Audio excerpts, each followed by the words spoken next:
Good morning. Welcome to Bull City Hangout 1010. It's really cool. Today's date is 10/10/20. I like that. I'm Pat Murray. I publish the Durham Skywriter. That's Durham, North Carolina's online community paper. I invite you to check it out at durhamskywriter.com. Now today, with Bull City Hangout, I will tell you what's happening this weekend here in Durham. It's going to be a rainy weekend. I think I saw the landfall of Hurricane, which one was it? Delta in Louisiana. So maybe that's why we're getting so much rain. I don't know. But anyway, let's go on with the show. Let's see. So let's start with the word page. That is the government and nonprofit information page. With it being rainy, this might be a good weekend to get paperwork together or get records together so that you can get help if you need help. There are some programs that are designed to help us out here. Let's see. The city of Durham has the water Hardship Fund, and that helps people who have fallen woefully behind in the water bill. You can get help up to $240 worth on your account. So check that out if you are in need. Guy Cook is up early this morning. Hey, Guy. Okay. Also, other programs that you can sign up for, DSS, Durham County of Department of Social Services. They have an emergency fund. If your job has been adversely affected by COVID-19, you might be able to get help with your rent or mortgage payments. That could save your home. So definitely go to the word page, click on the link, and then find out what you have to do, and then get that done and get that help that you need. Also, it's a good time to sign up for NC Works Next Gen. And this is where they're looking for young people. Let me find it. Let me just scroll down here. NC Works Next Gen. So they're looking for young people ages 17 to 24 who are in real need of help in terms of job placement. You can get paid to attend classes that can lead directly to jobs. So this is for young people. When I say in need, I mean young people who have been laid off, maybe due to COVID-19, sometimes last hired, first fired, you know how it goes. Maybe they've been involved in the justice system, pregnant, kicked out, whatever, homeless. So they can help young people ages 17 to 24 get themselves together so they can take care of themselves. The young people cannot sign themselves up. However, they do have to be referred by an organization, and I assume that would also include a house of worship. So be sure to check that out. This is for young people ages 17 to 24 in real need. They're all in need, but I mean those who are really, really in need with no backup or very little backup. All righty. Also, it's a good time to get paperwork together for the SOM Foundation, formed by the partners of Skidmore, Owings, and Merrill. That's a Chicago-based architectural and engineering firm. They're looking for Black and Indigenous people of color, students that is, who are undergraduates, who are about to major in architecture, landscape architecture, urban design, or structural engineering. So basically, this is for the Robert L. Wesley Award. Apparently, he was the first Black partner.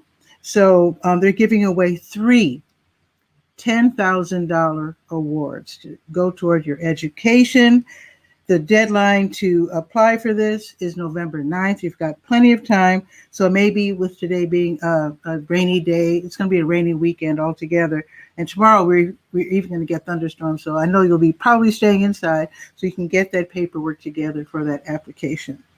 All righty, let's see. Let's go to the sports page. It's called Sport and Life. And let me click on the Great Outdoors. The big green button has been reactivated. So basically, I'm just going to tell you that Durham Parks and Recreation, they want to keep everybody safe. So if you want to visit Lake Mickey or Little River, they have a lottery system. You can enter the lottery today, and then the winners will be sent texts at 6:30 if they won. So basically with Lake Mickey, they have non-motorized boat launches and also bank fishing. Little River also has bank fishing. So the lottery is every day. So the day before, as you know, Little River and Lake Mickey are open Friday through Monday 6:30 to 6. So you just enter the lottery the day before, and then hopefully you'll get chosen and you can visit and enjoy nature. All right, now let's go to the Let's Go page, which is the calendar of events page. Let's see what's going on today. The South Durham Farmers Market is open until 11. They're south on Highway 55. Also, let me just tell you where exactly. They're in the Greenwood Commons Shopping Center. Durham Central Park is the home of the Durham Farmers Market until noon. They're open right now until noon. And the Durham Craft Market, they're also open until noon in the same park, Durham Central Park, across the street. And it's not supposed to rain hard today, so don't be discouraged just because it's raining. It's actually it's not raining right now, but we're only supposed to get light showers all day today. Okay, also today, it just started, the Nehemiah Christian Center. They have their big give back grocery giveaway from now until noon. So head over there. If you are in need, they will give you lots of great groceries. If you're on foot or on the bus, because of the amount of groceries that they give away, they do ask if you have a folding shopping cart to bring that. Okay, and again, that's until noon. Also today, White Rock Baptist Church on Fayetteville Street, they also are giving away groceries. They're calling it their community food distribution. They do this once a month, so today's the day, and that will be from 11 until 1. If you're driving, they do ask that you drive up on the Fisher Development side of the church. All right. Also today, ICNA Relief and Jamaat Ibad ar-Rahman, they're having their neighborhood food pantry giveaway also. So you enter the parking lot and then you go around the building to the Food Lion side. So that starts at 2 and it's from 2 until 4. All right. Also downtown, well, it's supposed to rain, but I'll read this anyway. Downtown Durham Inc., they invite us downtown to shop, hang out, eat, etc. It's called The Streetery with live music. And again, you can sit outside. They probably have their umbrellas out, you know. I have seen the restaurants with the umbrellas. So if it's not raining too hard, it might be okay. Curtis is here. Let me put his greeting up. Boom. Good morning, Curtis. He's in Ooh, let me know if it's raining, because I saw the Hurricane Delta landfall in Louisiana. Let me know if that's causing storms in Texas. Okay, I think I was almost done. Let's see, where was I? Yes, the Streetery. That is from 5 until 9 or 9:30. And again, they want us to come back downtown and have fun. Now, tomorrow, New Visions of Africa restaurant, they have their weekly grocery giveaway. Actually, it's bi-weekly now. Grocery giveaway that's on Sundays starting at 11:30. They do ask that you get there around 11 so that you can sign in. And I actually went to the grocery giveaway on Tuesday, and it was a little wild. It was cool, but yeah, get there early and be patient and wear a face mask, because there are a lot of people in need. And sometimes when people are in need, they are borderline desperate. I don't want to sound too dramatic, but yeah, just be patient. Also, a big, huge shout out to Maggie Brown and and Africa Brown. They were my guests on Thursday. They were talking about the launch of the new website in honor of their dad, the late Oscar Brown Jr., the noted jazz legend. So the website has launched. It's OscarBrownJr.org, and it's fantastic. Oh, everybody's showing up. Oh, so Curtis is saying that my show's starting early. Yes, on Saturdays, I do the show at 10, and I think you're Central Time in Texas, so 9 o'clock your time. The reason I do that is because I don't want people to miss the farmers market. Basically, they go until 11 and 12. So if I start the show at my usual noon time, you know, I won't be able to mention the farmers markets. And that's a huge part of a lot of people's days or Saturdays, weekends, you know. So that's why I started early. Okay, Colleen is saying hello there. Colleen had an interesting idea of my playing music and having people to guess the artist. The only problem is this is Facebook, and YouTube is also pretty strict on copyrighted music, so that probably wouldn't work, but it's a great idea. Maybe I can start out with a quote, famous quote, but we'll see. And Betty Reed, good morning. Long time no see. Hello, Betty Reed. Oh, yes. And thank you for sharing this as well. If you share this out, that would be greatly appreciated, because I want people in Durham to know what's happening.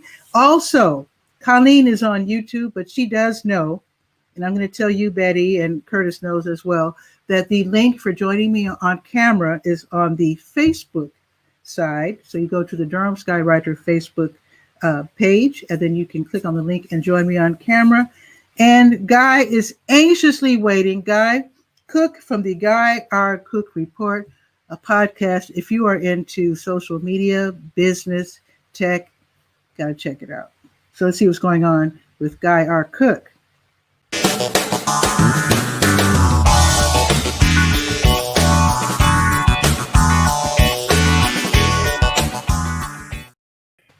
Guy, what's new? Well, first, I want to apologize for yesterday when I said, I'm just going to talk a quick minute. Because Alberto and the Work and Focus wanted to know what I was talking about. So I clipped out that portion of the video and sent it to him. It was 11 minutes long. Wow. Yeah. So but no, you know what? It's okay, because the people don't know what I'm talking about. I was talking about a conference that I had signed up to attend a webinar at 12:15, but it started 7 minutes late. So when I arrived, they were just doing their introductions, because they had waited a couple of extra minutes for people to come in. So no worries, Guy.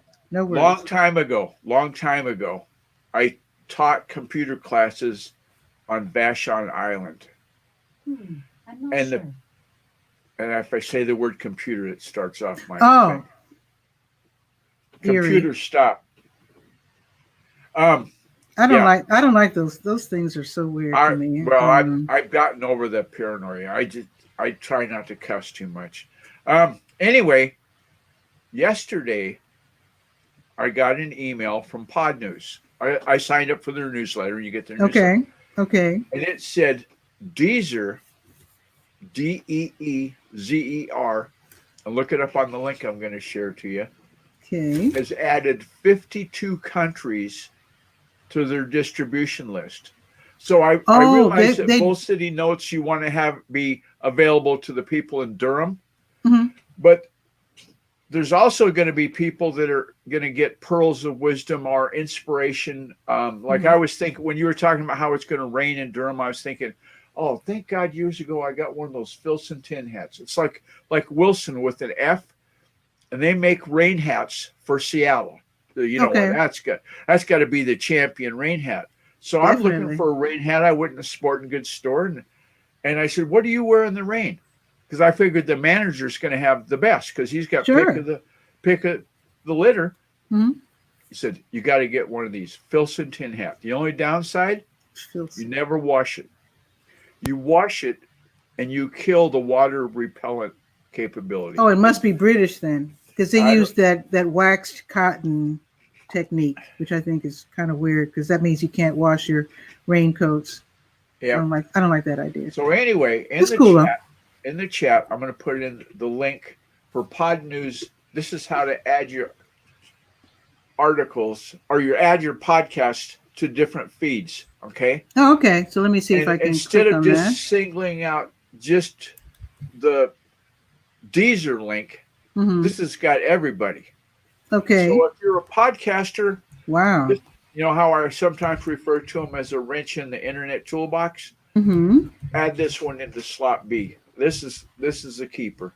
And then take time out of your day. You know how I've been preaching to you that you should take 20% of your day or 90 minutes. And that's if we lived in the perfect world of having an 8-hour day. Well, we know we don't. But anyway, take a look at that and set up. That's good for podcasts. And in fact, I do want to resume doing Bull City Notes on Anchor, which is like a micro podcast. Right. The only thing is, I guess I stopped doing podcasts in terms of Bull City Notes because it evolved into Bull City Hangout.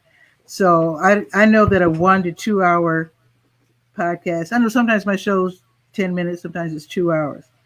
It depends if Guy Cook is there or not. Exactly. No, just kidding. But I think what I might do is just do a separate Bull City Notes. Just make my announcements like I used to do, and then cut. I think you should use the common word of hangout. Mm-hmm. And this is the reason I think so. Right. All the people that said hi this morning, mm-hmm. they're here because it's a hangout. Yeah. If it's notes, they might, a new person might infer, oh, that's just stuff I got to copy down. I'll do that later. But if it's a hangout, psychological warfare, I like that. Yeah, it might work. I could see Bull City Hangout having a logo and where is it? This space right here. That's it. Just when we're doing this hangout, mm-hmm. there you go. Then brand it as the hangout. And so, if a company sells computers, and they get entertained with the thought of, hey, I could go to the Bull City Hangout, mm-hmm. and you just say, we'll be right back after this word, because interstitial advertising, that is ads that are within the middle of the content, perform much, much better than an ad block at the beginning or at the end. You know what else I could do? I could also do Bull City, the 𝗕𝗓𝗧𝗬, the podcast of Bull City Hangout, after I do this one, and then say, Guy R. Cook stopped by today and gave us some tips on Pinterest and podcasting. Or I could say Maggie in Africa stopped by to talk about their dad, Oscar Brown Jr. For the full show, the full interview, go to the website. I mean, go to the YouTube channel. Now, this is why I quit Anchor. Why? Anchor. And Anchor, to let people know, that's a podcast platform. Yeah. Okay. The reason I stopped doing Anchor is because Anchor would take the feed of whatever I was sending them, and pushing it to YouTube with a separate URL. Okay. So you know how important it is to not have duplicate content. So if Pat A. Murray has got a channel on YouTube and she's saying, here's the Bull City Hangout, blah blah blah. Okay. And it's going to be YouTube whack, whatever gobbledygook they put for a URL. Dang. Anchor is going to make a separate one. And can't you tell them to leave out the YouTube and send it to the other 7? Yeah. There probably is. Because I think they send it out to like 8 different podcast platforms. Right. I think. And if there's a way you can make the check mark disappear and make it not happen, I'm not saying anything bad about Anchor. Mm-hmm. It does a big service to podcasters that are just starting out, just developing, building a brand. It's a good way to get started. Now, you use, is Podbean the platform that you use? Is that the right name? Yes, it's the host. The King of Scotland, Fraser Ramsey, a little shout out for Fraser. Way back when, one Thursday afternoon, he says, Guy, you should really do a podcast. Yeah, well, I've been planning one. Well, here's a graphic I came up with, and he made a graphic for the first original thing, and he called it the Cook Report. Mm-hmm. Well, being ignorant, I said, yeah, I like that name. That's cool. We'll do that. Then I Googled it. There's a big, huge political comment thing called the Cook Report. Oops. It's been around for years. Yes. Oops. So we changed it and became the Guy R. Cook Report before I found out about the translation being jumbled up by YouTube when I say Guy R. Well, it's Saturday. Tell people what it's about. I kind of let people know, but yeah, describe it for us. Well, I changed my tagline to say I'm the guy that's focused on internet solutions for small and medium-sized businesses with a budget.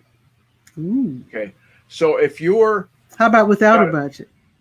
If you've got without a budget, then you take the link I just gave you for Deezer, and you share your podcast into 52 more countries than what they were doing already. Deezer, gotcha. I've signed up for it. I could shamelessly plug the podcast that's now in Deezer. Mm-hmm. There's a lot of places that have scraped my content from the podcast and repurposed it for their own needs. And there's countries that I don't even know the language that they've translated the blah, blah, blah introduction into that particular country's language. Let's say French. We'll say French. So it's got the French introduction to what I'm going to talk about, whatever the episode's about, blah, blah, blah. And then I start talking, but I'm in English. So That's I don't know cool. if the French notes say this podcast is only available in English. They probably do. But you know what? When I first went online with the Durham Skywriter, because, it started out in print. Right. Then there was an interim period where it was in PDF form. Yeah. As a blog, I guess that's the right term. Okay. And I was surprised with this particular platform that I was using before I went to Weebly. Right. I was shocked because I could see the different countries, what countries my readers were from. Yeah. And a lot of my readers were in places like Thailand and foreign countries in the Far East. Right. And I was thinking maybe they were attracted by maybe it was SEO. Maybe they had attended Duke because, Duke has a wide international reach. International student body. Yeah. And I'm thinking they're maybe they were affiliated with Duke. Also, a lot of people in foreign countries are learning English in the most interesting ways. My writing style is very easy, very simple. Yes. Also, I know a lot of, I remember reading that a lot of people in foreign countries who wanted to learn English listen to country music because even though they speak with the twang, but the lyrics they're telling stories, and the English is simple, it's easy. So they said a lot of people in foreign countries love country music for that very reason. They're learning English.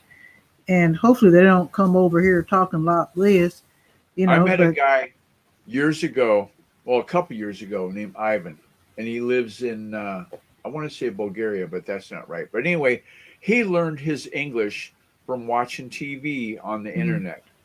His English is great, better than many tech support engineers I've talked to over the years. Cool. He speaks, you can understand him. It's just amazing.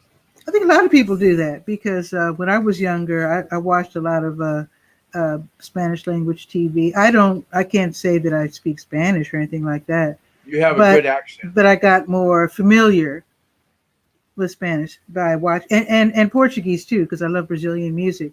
So I grew up watching a lot of Brazilian and Spanish language, Portuguese and Spanish language TV. I used to work with a guy. You said Portuguese, triggered the memory. This guy spoke fluent Portuguese. You know who he went to work for? Varig Airlines. Expedia Maps. Oh. All of the translations from English to Portuguese, he would dot the I's, across the T's, make sure everything was cricket before it got published. Cool. Now, wait a minute. So was this for Brazil? It was for the Portuguese language. Because Brazilian and Portuguese is so different from each other. It's kind of like British and American English. Yeah, that's why I was wondering whether it was specified for Brazil. I can't tell you if it was Portuguese, or if it was Brazilian. I think I'm kind of leaning now towards Brazil. I'm thinking. If they needed a Portuguese translator, I know a guy. Because, oh man, Portuguese sounds so funny. When you're used to Brazilian. Oh, wait a minute, Guy, just a second. I don't think I gave the weather report, did I? I think I did. No, you talked about it was going to rain a bit, and it was raining now. So I don't know if you did the weather like you normally do it. Yeah. Yeah, well, it's 63 and lightly raining. It's going up to 72. Showers all day. Tomorrow, thunderstorms and 73. Just wanted to get that in. Okay. So don't go ride the scooter today. Not today. Electric scooter, could you ride it in the rain? You can ride them like in water? very, very light rain. Okay, but if it's a downpour, you got to get under. No, because it will be ruined. It will short out for sure. The battery is underneath, but the wires aren't exactly exposed, but the water could still seep into the battery. Yeah, no sense challenging that. So, you can ride through. You can ride through puddles, but not. You just want to be really careful. Next new tech thing I did today, or I didn't do it today. Yesterday I finished it up. I found out that Sony makes a wireless headset similar to this, but wireless. This is wired. Cost me $2 at a yard sale. Works great.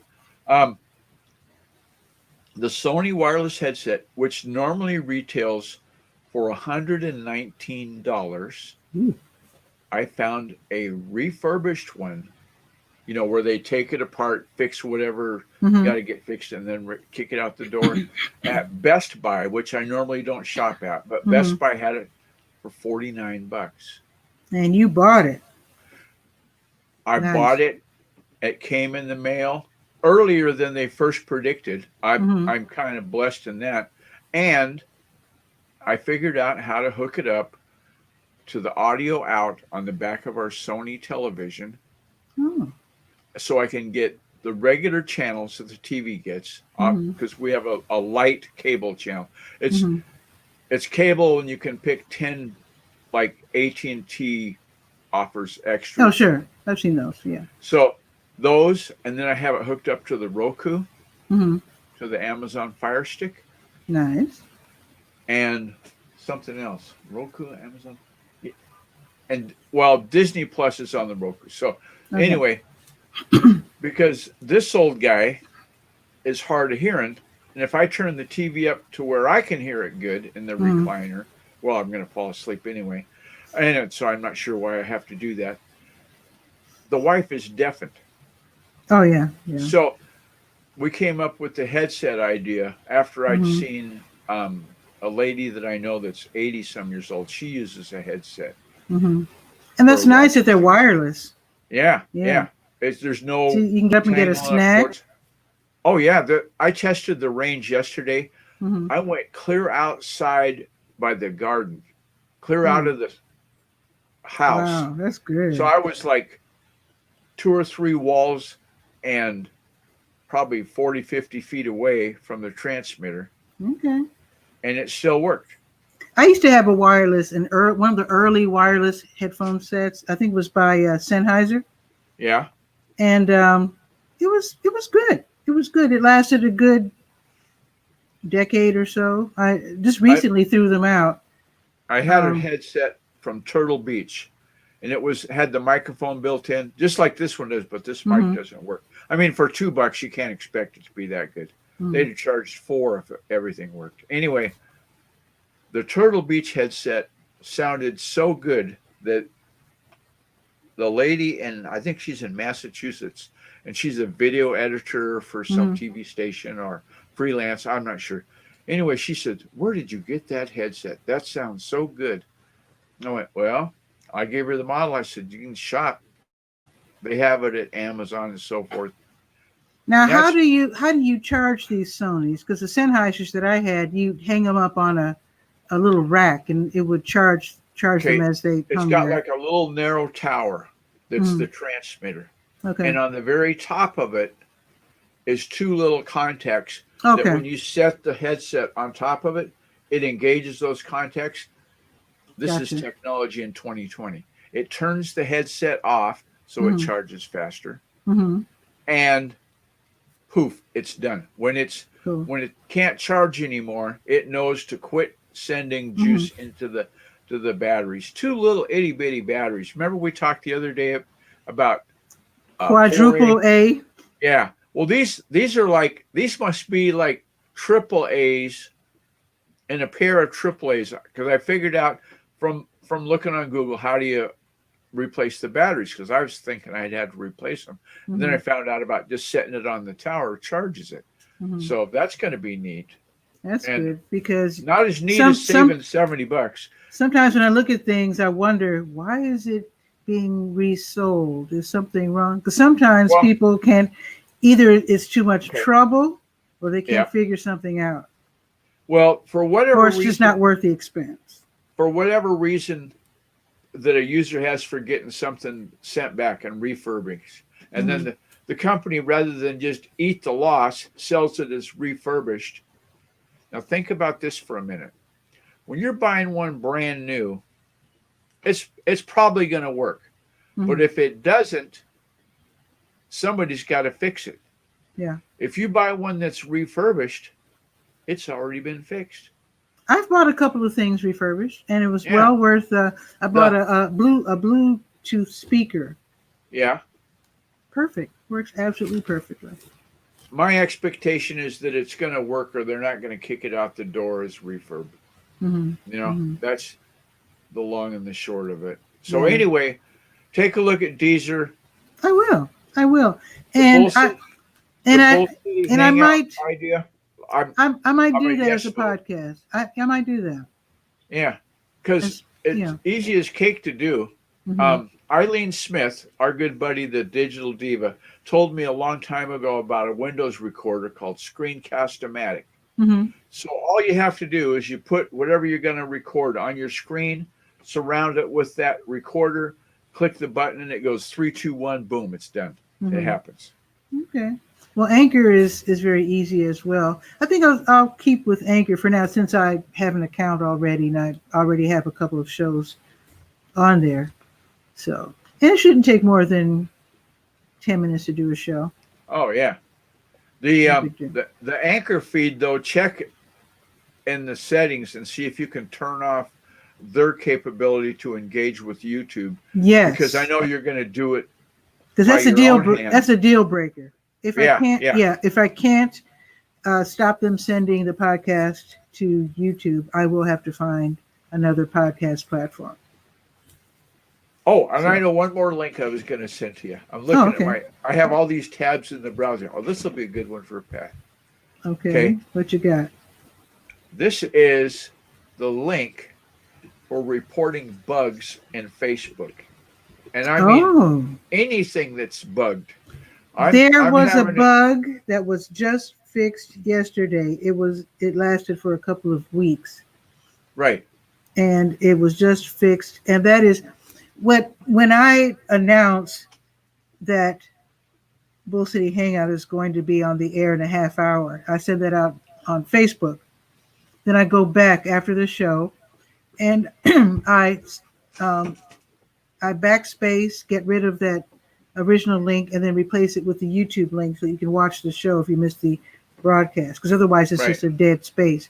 Right. And every time I would backspace, there was an error. Oh gosh. And so I had to reach over and get my trackpad and then drag and select delete and then add the new link. But that was definitely a problem because that hadn't happened before. This is the link. The link I just shared there in chat. Let's see. Where's chat? No, chat's on this side. So I got it. Yeah. The developers.facebook.com whack support whack bugs. Anything that's an issue with any part of Facebook, and there's many parts as we know, send it there. And you're going to log in with your Facebook login that you've already got. So there you go. Thank you. So that's right there. So people watching the replay can also know what to do when they find bugs. Because I didn't report the bug, but I guess somebody eventually just got around to it. Here's a quick question. When you repurpose this to YouTube, does the links that you just put into chat, do those come back too? I've never watched it on YouTube to know. Pam Gomez. Oh my goodness. Oh yeah, I just had a discussion with Pam Gomez this morning. Pam, you can join us if you like. Absolutely. Yeah, we got to stay buddies with Pam Gomez. You know what I'm saying? Actually, I think she was going to have a Canva workshop today. Right. I don't know if she did it yet, or I saw it right before going on the air today. Yeah. And she also does the essential oils with aromatherapy. Yeah, type that out, Pam, the correct name. Because I forgot I'm embarrassed I forgot the name. But yeah, she sells aromatherapy. It's called Sometimers. And once you hit age 60, it just increases and exponentially. I hope not. Yeah. I moved here to take care of an Alzheimer's patient, and that's one of the deep fears that I have. Just read, or I didn't read it. Oh, she just finished it. Okay. Darn. I missed it. I just saw on Facebook something about Alzheimer's. Alzheimer's. Mm-hmm. That if you're exposed to the coronavirus, it affects your mind. So if you've already got the Alzheimer's messing with your head, then the gravy on top of that is that the COVID will do it too.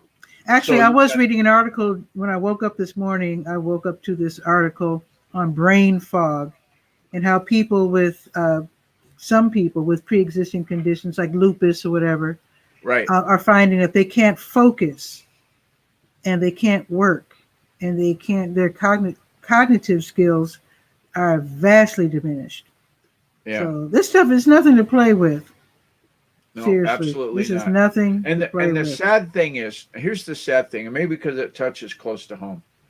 All these diseases, and there's a couple, 3 dozen, if you sit and think about it, that have never had a cure.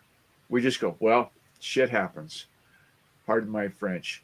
But that's the way they're treating a lot of these. But now that COVID came from China, oh my God, we got to get a cure. And there's all these big companies doing it. Well, how come AIDS hasn't been treated that way? How come Alzheimer's hasn't been treated that way? How come I can remember back to the Yankees, to the Lou Gehrig disease, right? We've never found a cure for that. What is that called? ALS? Yeah.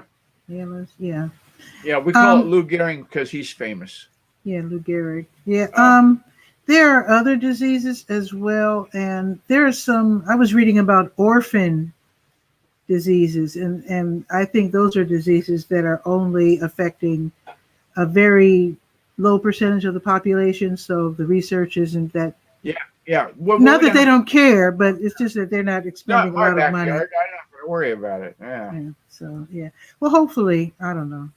I think another thing spurring the drive to find the cure for COVID-19 is imagine you'd be a hero. I think I think it's, I don't want to say it's all this ego because it sounds kind of silly, but just imagine if you could save the world with your. Okay, let's talk on that subject, saving the world. And the word I'm going to throw out is measles. Remember, you're old enough to remember when they announced measles is whooped. Nobody's going to get that anymore. Everybody gets the vaccine. I remember the vaccinations for that. Yeah, it's done. It's over. Okay. Ask a doctor in Durham if measles is a vaccination that's available now. Oh, yeah. I don't know. And then I would challenge this, well, why do you have the measles vaccine available if measles was conquered? Because it's coming back. Oh yeah, in certain communities, it's these diseases that we vaccinate our kids for, they're coming back. They say in some super traditional, what are they called, Hasidic Jewish communities, right? Anti-vax communities, right? People who just, for whatever reason, just don't. Yeah, their politics believe in it, endorse it. Yeah, it's coming back. It's roaring back. They say TB is coming back as well. Tuberculosis is coming back in some places. So none of this stuff is. On a more happy note, let's see what's something cheerful I got in the bookmark. It's Saturday. That's good enough reason for me. The other thing that came out of Pod News is a good newsletter. If you're a podcaster, I'd encourage you to sign up for Pod News. The other thing they talk about is they've redone Google Meet on the phone. The interface to do you have Durham. I remember Google. Wait, what was that I used to use? Google Hangouts. Yeah. But Google Meet, what is that? That's the new Hangouts, I guess, basically. It's for one-to-one conversations. If I wanted to call up Pam Gomez and say, let's talk about the Canva class. What did you take away from teaching it today? What are the pearls in that oyster? Then we could go blah, blah, blah, just like that. And it's not broadcast like this is broadcast. It's just one-on-one between the two of us, almost like making a phone call. Yeah, yeah, just like. Is it audio only, or is it like FaceTime? No, I haven't done one. I don't know. If you're, I think with WhatsApp you see the person too. Yeah, I think so too. I don't use that interface. I announced in Work and Focus. Now Pam apparently got the feature before I did, but when you share something, curvature of the Earth, she gets it first because the island makes sense. is on. So, yeah. Of course. So when I was sharing, because I share every day, I share my show every day, so I know that feature on Facebook. But it wasn't until yesterday that I got the ability to share not only to the page, group, timeline, but also WhatsApp and Twitter now. Right. Now, do you have to create an account on WhatsApp to share it there, or do you simply go? I don't know if it's automatic. I do have a WhatsApp and Twitter account, so I don't know. That's a good question. Yeah, that's a good question. I'm curious to see if it's on that list. Because a couple of my Brazilian friends use WhatsApp. That's how I first heard about it. And I think my niece uses it as well. There's PS. WhatsApp isn't listed on that link I gave you from Pod News. Mm-hmm. It stops. It goes Spotify, Stitcher, TuneIn, and then they're done. There's no W. Hmm.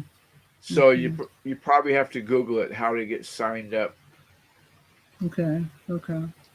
So anyway, it's a good new feature. You can, share your post to, imagine sharing a Facebook post on Twitter. That's wild. Yeah, that's. I like that. Is Facebook going to buy Twitter? That rumor could get started. Why else would they let you share it there? I don't know, because Twitter for a while they were saying it was going to die, was in trouble. They were looking for buyers. Yeah. I remember. Maybe this is a precursor to the announcement that Zuck has bought Twitter. I don't know, though. And for those of you just tuning in, Zuck is the shorthand name for Mark Zuckerberg, the owner of Facebook. Yes. Mm-hmm. So we'll see about that. I don't know. I'm surprised. Now I know Facebook owns WhatsApp. I know that. Yeah. But I was really surprised to see Twitter. So maybe there's something in the works. Because Twitter, it could be a partnership. There could be a thing on Twitter where you can share tweets now to Facebook. That would be reciprocal link. That's now, people who are new to live streaming might not even know about Periscope. Periscope is a free app. Yeah. And when you are live on Periscope, which is a live streaming app, it was designed for people to show where they are. I watched people tour the pyramids in Egypt. Okay. I've traveled the streets of Tehran, and it's wonderful. When it's used the way it's supposed to be used, you get to literally see the world. And because it was bought by Twitter, when you are live on Periscope, it becomes part of your Twitter feed, which is super nice. Yep. That's a winner. Mm-hmm. Speaking of streams and you looking at the pyramids of Egypt. Mm-hmm. One time that mom made a phone call to me. She lived 300 miles east of me at this time. Okay. So she's calling me long distance to say, I just found webcams of Snoqualmie Pass. That's a pass in the mountains in Washington State. Oh, okay. I said, yeah, I knew you didn't see me waving? I stopped the car, got out and waved. You didn't see that? No, I wasn't looking then. Oh, okay. Which is not true, but for the sake of, you're on the right page, Mom. Save that one. If you go to Google and look for webcams of Walla Walla, Washington, where yours truly is at right now, they have them. Cool. Now, when I have articles on hurricanes, I post the links to the webcams on the coast, the North Carolina coast. Oh, yeah. Oh, one thing I wanted to finish about Periscope real quick was a cool way to get your show embedded on your website is, if you have a Twitter account, get a Twitter, what do they call those things? Widget. Embed it on your website. Yeah. So when you go live on Periscope, the widget goes from blue to red, and they know you're live, and then they can see. I have a Periscope alert widget, so it goes from blue to red when I'm live. But on that same page, I have my Twitter widget as well, so to scroll down and check my Twitter widget, then you can watch Bull City Hangout as it happens, which is really cool. In the effort to increase your brand awareness, and we're talking to all the business owners that are watching us, more is better.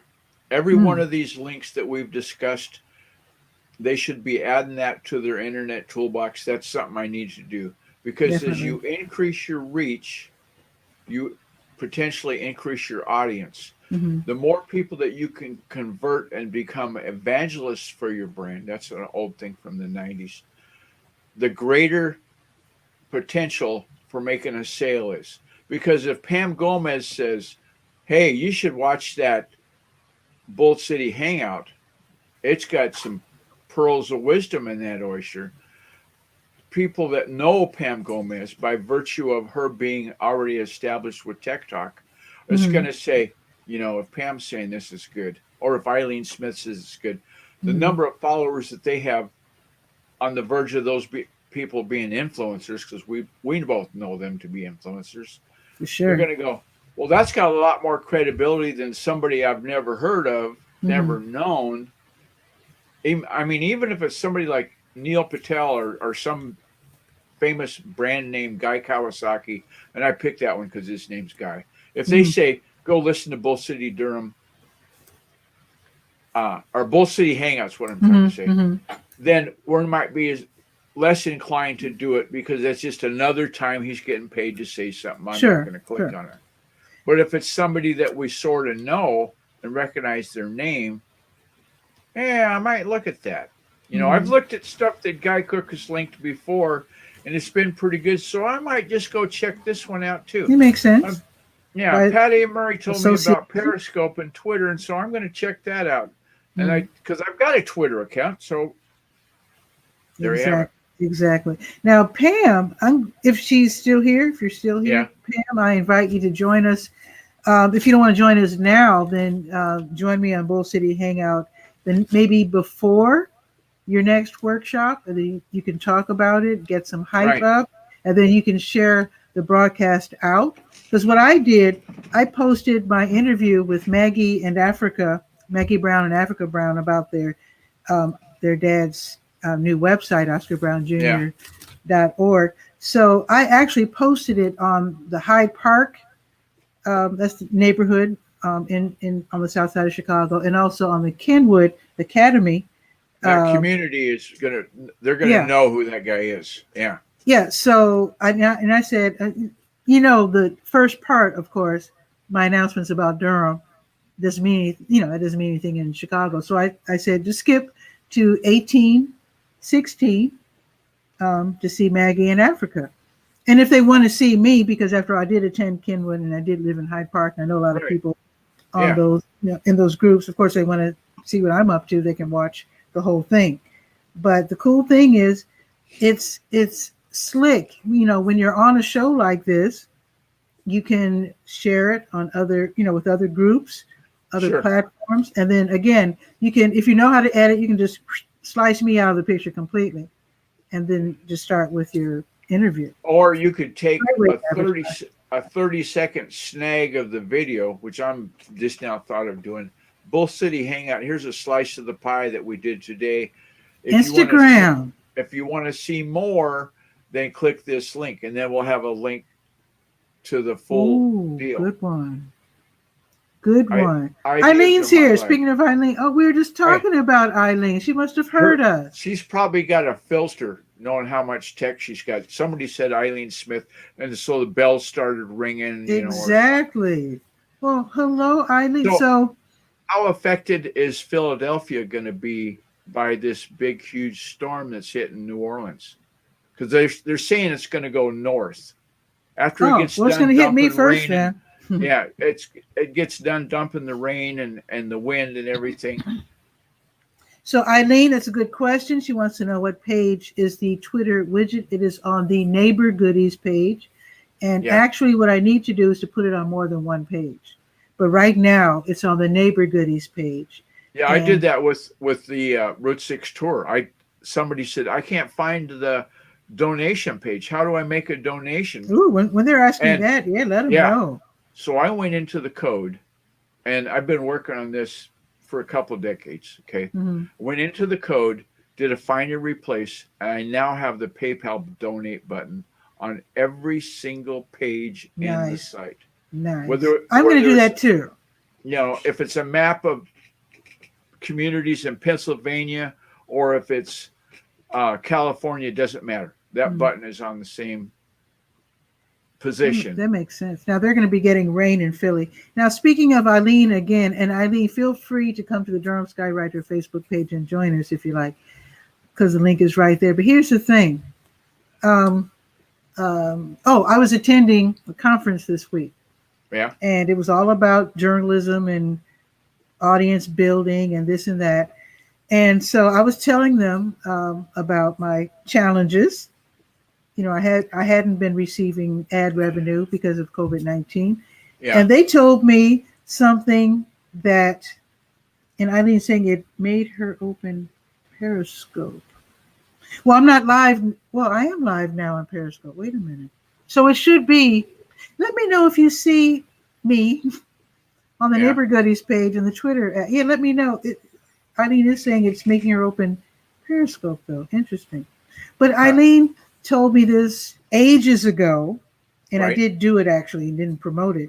But they told me to start a Patreon account. Right. I've got one of those, and I've only known about podcasters and YouTubers doing that, but they said journalists are doing it too. I didn't know. But Eileen, my apologies. Totally correct. I should have. I do have a Patreon account. I just need to activate it. Now, what YouTubers do with Patreon is that they give their followers a little something extra in terms of how to behind the scenes type things, special videos just for them, whatever. Yeah. So I think I will look into Patreon. I did not know that journalists are doing that as well. And that is a nice little way to have an appreciative following. Because I've had people ask me, they say, I don't want to take out an ad. I don't have anything to promote, but I would like to support you somehow. And then I was kind of like, so now I know what to do.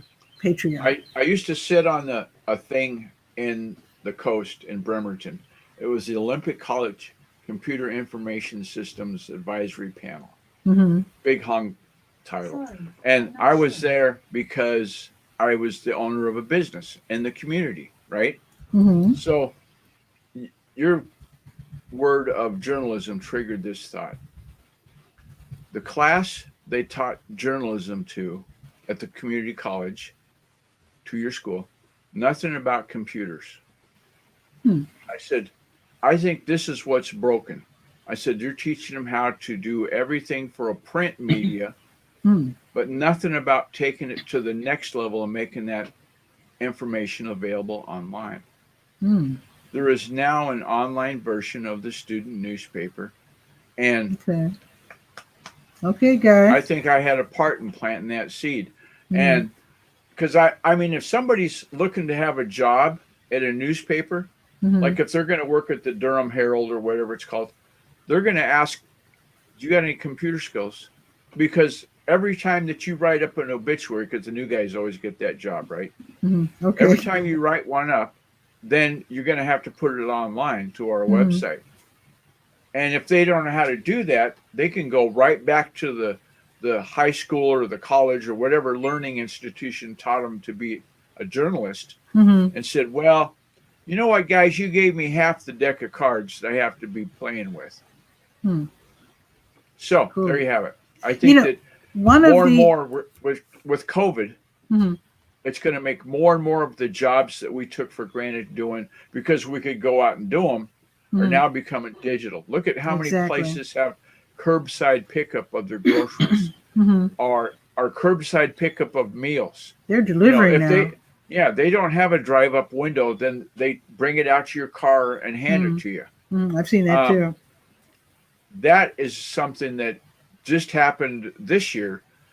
If you said to somebody 5 years ago, well, all the food that you give out, nobody's going to come into your restaurant. You're going to have to hand it out. We do. We don't have bags. So there you go. Yeah. I think Eileen's going to. Okay. Eileen jumped from YouTube to Periscope, so she's getting set up. So she might be joining us in a couple of seconds. That would be what I've oftentimes thought of starting this pool. We'll talk about it when she's not here to defend herself. Have you ever noticed when you see a picture of Eileen, sometimes her hair is parted on this side of the head, and sometimes it's parted on this side? So I want to know. Oh, different platforms have. Sometimes you're mirrored, and sometimes you're not. Right. Like this platform right here. This is my right hand, but it's on the left side of the image. Okay. It's perfect because I can read your shirt. You can see the wow on my shirt. And the Durham Skywriter. I didn't see the Durham Skywriter until you stood up. Yeah, that's cool. So yes, you can actually read it. Did you do a trade to that advertiser? Actually, I had these shirts made when I first started the Skywriter in 2002 or 2003. Oh, gosh. Yeah, in the olden days. And it was a family-owned business, and they didn't last very long. They were really good, but I think they had, actually, if I'm not mistaken, they had a family tragedy. That's right. They had to go out of business. They had a family tragedy. That's too bad. I forgot. That's too bad. Yeah. Wonderful family. They did a really great business, but sometimes I traded bad things happen to good people. I think I told you this story about the ball caps for internet marketing consulting. Yeah, I traded for a dozen ball caps for doing work on a web page one time. I've, getting back to Patreon, I'm really challenged to sell things on Patreon. And that's because, there's a number of reasons. One reason is I got brainwashed into open source matters. A long time ago, you ever heard the word Joomla? It's a content management system for building web pages. Oh, I thought that was Friday service at the masjid, but anyway, that Joomla, I don't know. Okay, Joomla is a Swahili word that means together. Okay, and cool. When the Mirabilis Corporation down in Australia bought the licenses, they said, well, we're going to make this commercial. We'll make a ton of money. And all of the lead developers said, good luck with that. See you, bye. And they started up a website called Open Source Matters, and Joomla is still free. Oh, Joomla. Yeah. I thought you said Joomla. I've seen that. Joomla. Yeah. Joomla. Yeah. Okay. I got you. And that's like, like you use Weebly. It's like it's like a Weebly kind of where you have an interface and you can put pictures in, put text in, and so forth. I do remember that. But their open source matters always has stuck with me. I don't buy Office from Microsoft. I use LibreOffice instead. A lot less expensive.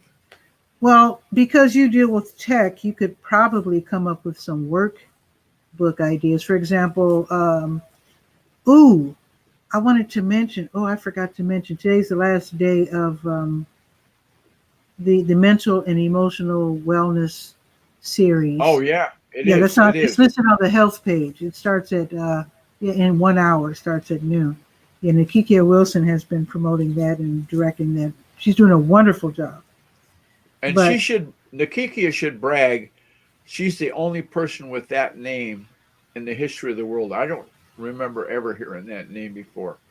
I thought you were saying it wrong. And then I looked at how it's spelled and I went, yeah, that's Nakikia. Nakikia. It's a cool name. Yeah. Very cool It's name. unique. It's unique. I used to go through the thing with the name Guy because I moved around as an Air Force dependent. I'd go to school. I was the only guy in school named Guy. Well, that can't be your real name. Who else is named Guy? And so I had to go with, you heard of Guy Lombardo, right? Yeah, there you go. The band leader. And Guy Lombardo. And so Guy, not many. There was a hockey player named Guy Lafleur. Yeah. Why do I remember that? I remember the weirdest things. There's not many people in the third grade that know who Guy Lombardo is. Probably I mean, we know who it is. So then Because I would we're go old. with, okay, you don't know who Guy Lombardo is. You heard of Guy Madison? They said, who?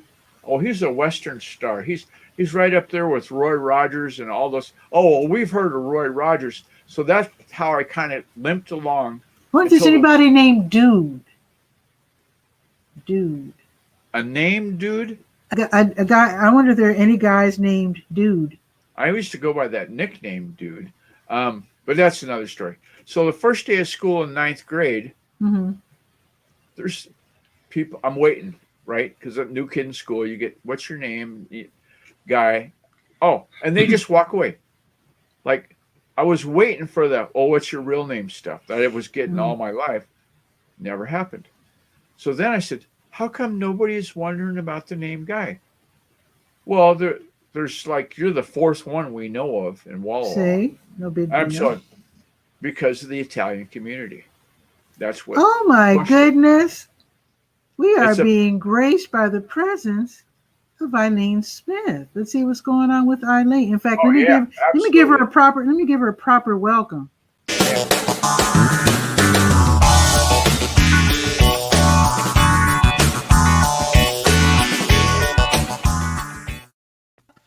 Iylean.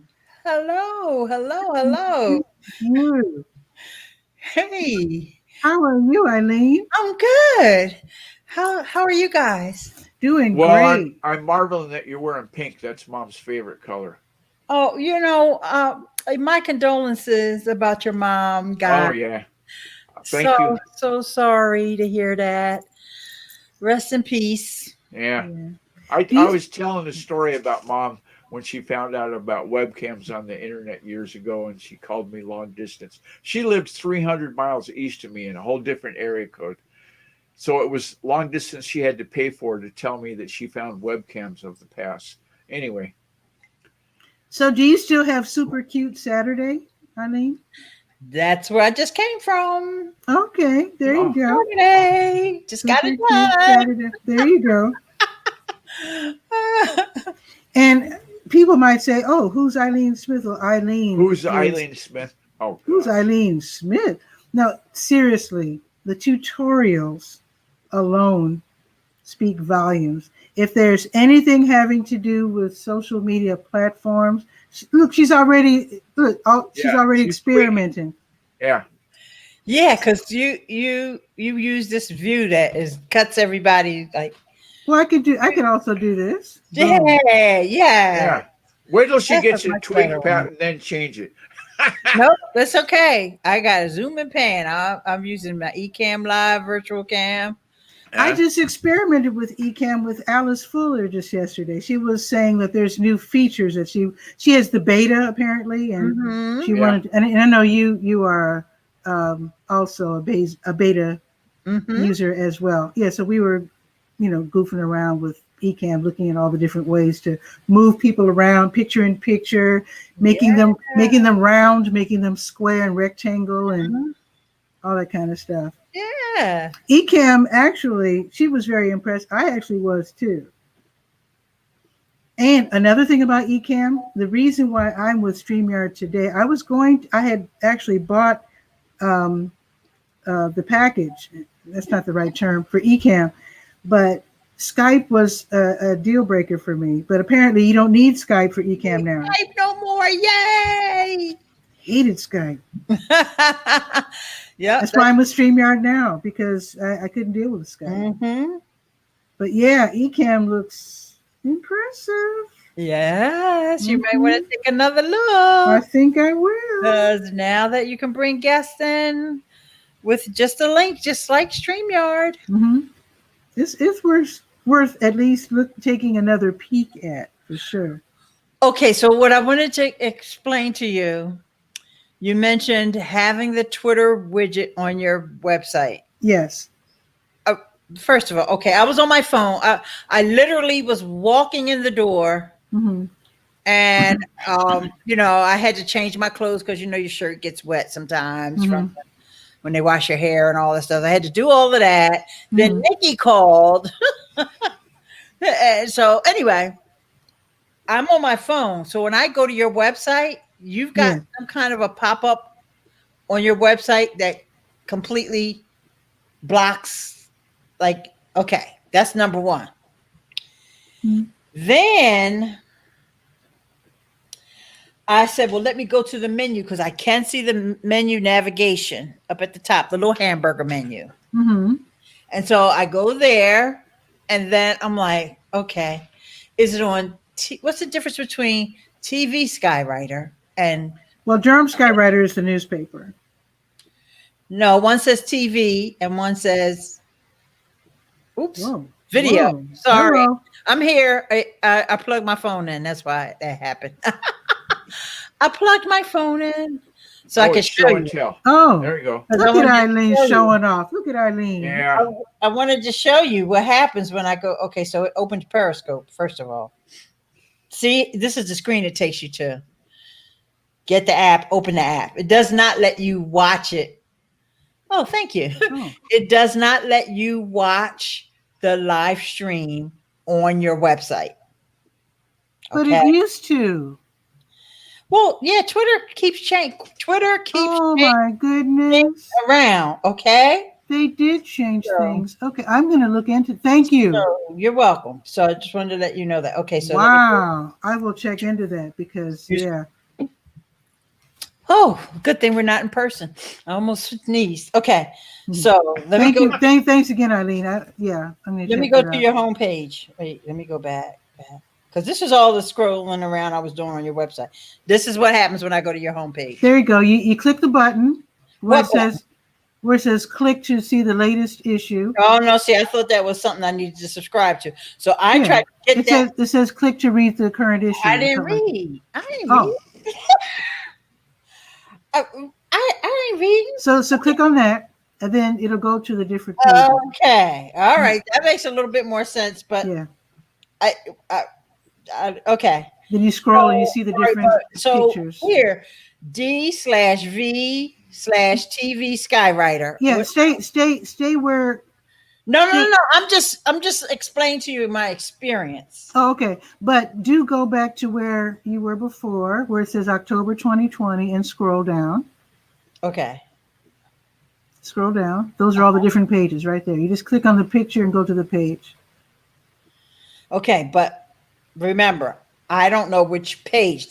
Remember. Oh yeah, I said neighbor goodies. I'm trying to give you my experience. Mm-hmm. I don't know which page because one is D/V/TV. I don't know what D or the V stands for. Well, it is self-explanatory. It does say scroll down for the pages. So when you scroll down, but I have to be over here in order to see that. Yeah. So scroll down to neighbor goodies. Okay. You'll see there's neighbor goodies. Yeah, I found it after you told me it was on neighbor goodies. Yeah, and then click on the picture.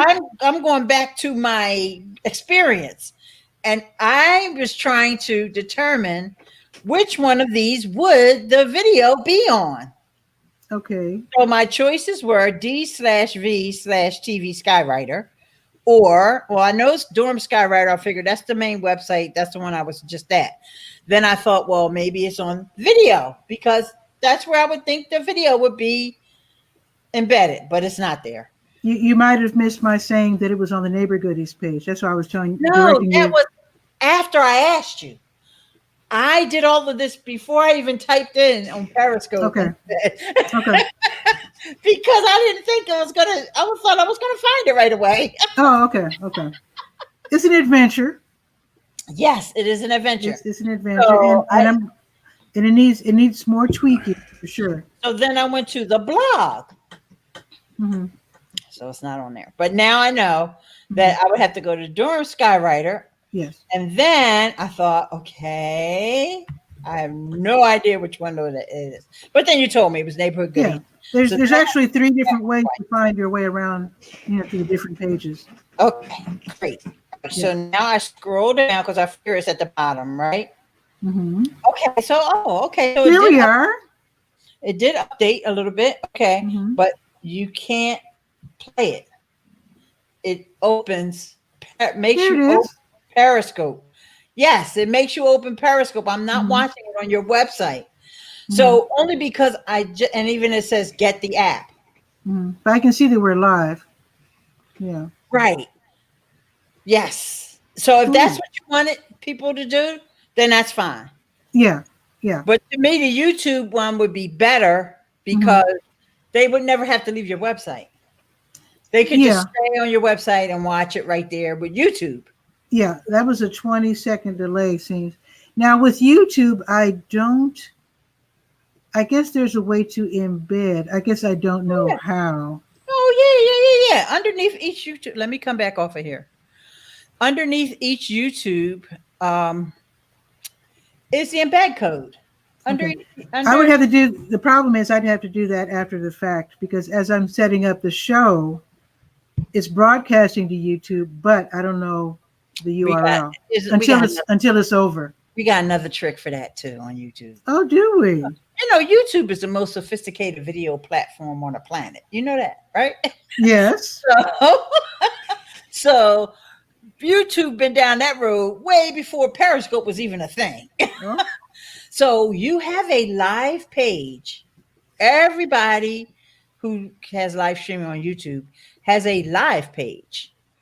Okay. I think you have to, excuse me, don't you have to have so many users on YouTube to have the live page? That's why I said everybody who has live video enabled has a live page. Oh. And there are other criteria. Eileen, I just tried to set that up the other day, and I only got like 100 followers or something on YouTube. It's not a big thing for me. And it wouldn't let me do the live because I don't have enough audience. I forget which side my part is on. Yeah, that could be a thing. If you don't, I think you do need 100. Oh, I do have that. Yes, you have it because you've been live streaming for a long time. Let me write that down. So you said I'm going to show you how to get to the live page. Well, I'm going to tell you because I could screen share, but I'm not going to screen share. I'll just tell you. Yeah. I'll tell you what the link is because I have to get mine first and then I'll tell you yours. Okay. But yeah, Guy, let me just look at your thing, Guy, because it's possible that you just don't have, you're just that little bit away from that eligibility. Well, I've got it over many, many hours looking into it. I don't have it. I can't do live on Facebook or live on YouTube, I mean. Yeah. And I don't even know if I need to find out about Facebook having that embed. I can do live on Facebook, but I can't do live on YouTube. Hey, Eileen, we were talking about the fact that you can share on WhatsApp and Twitter. We were trying to figure out share on Facebook to Twitter and WhatsApp. We both know that Facebook owns WhatsApp, but they don't own Twitter. Are they going to? No. Because you haven't heard any rumors. Okay. No. The fact that you can share to Twitter from Facebook astounds me. Well, it's only gonna make people come to Facebook. I think that's great. I just didn't know if that meant that Zuckerberg had bought Twitter or not. No, but as opposed to YouTube, you can watch a YouTube video on Twitter. You never have to leave Twitter. Mm-hmm. Okay. Mm-hmm. But if you click on something on Facebook, you're going to have to go to Facebook. You mean YouTube? Yeah. So, Okay. Huh. I think they probably see that as more of a plus for them. Okay. Because if the person gets on Facebook, they know they got you. They got you in their hands. They got you. Got one. Yeah, guys, say you have 112 subscribers, so you should have it.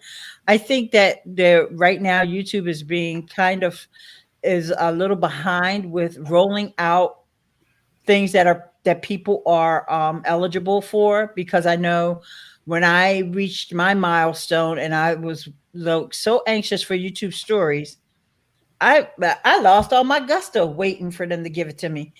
Because they did say that there was delays with actually turning it on. So it may seem like it's going to happen automatically, but it really doesn't. Yeah. The way I produce my episodes, it doesn't matter because I don't do anything live. I do everything recording into Screencast-O-Matic. That's your fault. And then I record Screencast-O-Matic on top of, if I'm doing an interview, like if I'm talking to Pat about the history of Durham, North Carolina, whatever, then I'll have it brought up in whereby.com and then record that with Screencast-O-Matic, edit it, take out all the times I say or cuss words or whatever, and then upload it to YouTube, and bazinga, I'm done. I'm happy. The episodes that I produce are not long. It takes me all of maybe 10, 15 minutes, and I've got the whole thing done. Everything I've got to do has been shared on Podbean. It's been shared on YouTube. I've got it scheduled. Like I've already got Mondays scheduled, wrapped up, and done. Boy.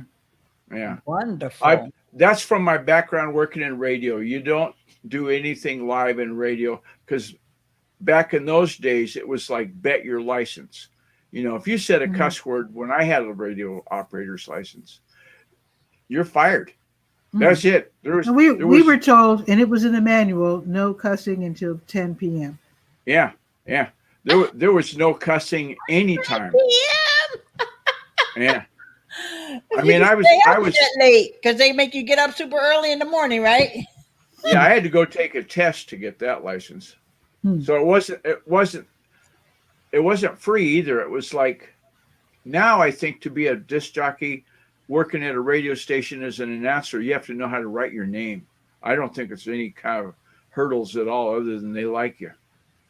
Well, that can work it out as well too. And I want to point out that Eileen Smith has these wonderful tutorials on YouTube dealing with just about everything there is to know about being online. And I'm going to see if Miss Eileen has a tutorial on Patreon. I suspect she does. Yeah, I'm sure she does.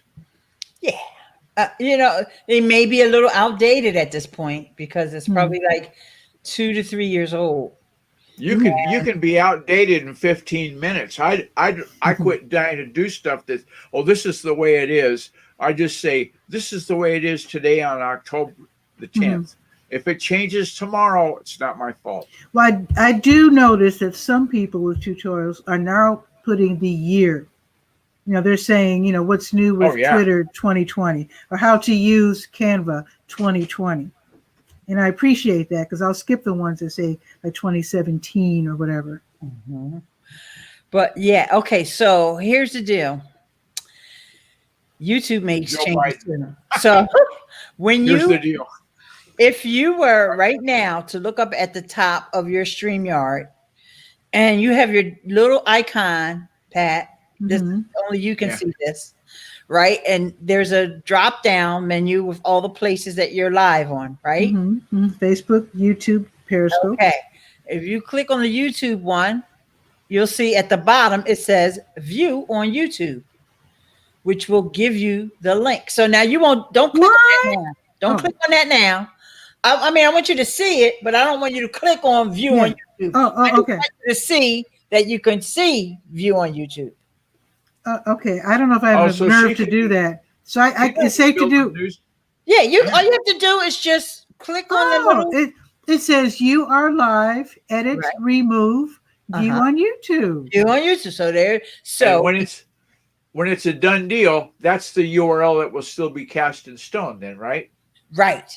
Even though I don't see the URL, I wonder if I don't have the nerve to do it, but I wonder if I click on edit, if that would show the URL. No. You don't. Because I don't see the URL right now. Nope. You don't want to click on edit. Edit is edit your title, edit your description. Okay. But what I'm saying to you is before you go live on Monday, because you don't do the show on Sundays, right? Yeah. You can click on that little view on YouTube link and get your URL and your embed code. Okay. Ooh. That's what I'm trying to tell you. StreamYard gives it great googly woogums. Yeah. That's some deep South stuff there. Right out of Philly. Yeah, who'd thunk it? StreamYard gives you that. Okay. So should I say I'm getting the embed code or getting the URL? You're getting the URL. You're not live. You got your URL, but you're not live yet. Then you go to that URL. Okay. Actually, with Weebly, I just I have a YouTube thing. I drag it to the page and I click and I add the URL. Yeah. There you go. And yeah, I can do that. It's very, that's why I love Weebly. It's so simple. Well, you can do that on WordPress too, just for the record. I looked at WordPress and I was starting the Skywriter. It was too much for me. I'm just wanted to put it out there for the record. You could do that on Blogger, YouTube. Like I said, they have the most sophisticated platform for videos. And so everybody knows. I mean, everybody makes it easy for you to work with YouTube. Wonderful. Thank you, Eileen. You're welcome. So anybody who needs to learn anything like that just has to check out Eileen Smith. I'm serious. Yeah, absolutely. And Eileen Smith should be logging in with her handle of like blogtips.com or something. It's instead of your name just saying Eileen Smith, put your @ See, like mine is right there. Okay. Right there. All right. So this is the deal. I'm glad you said that.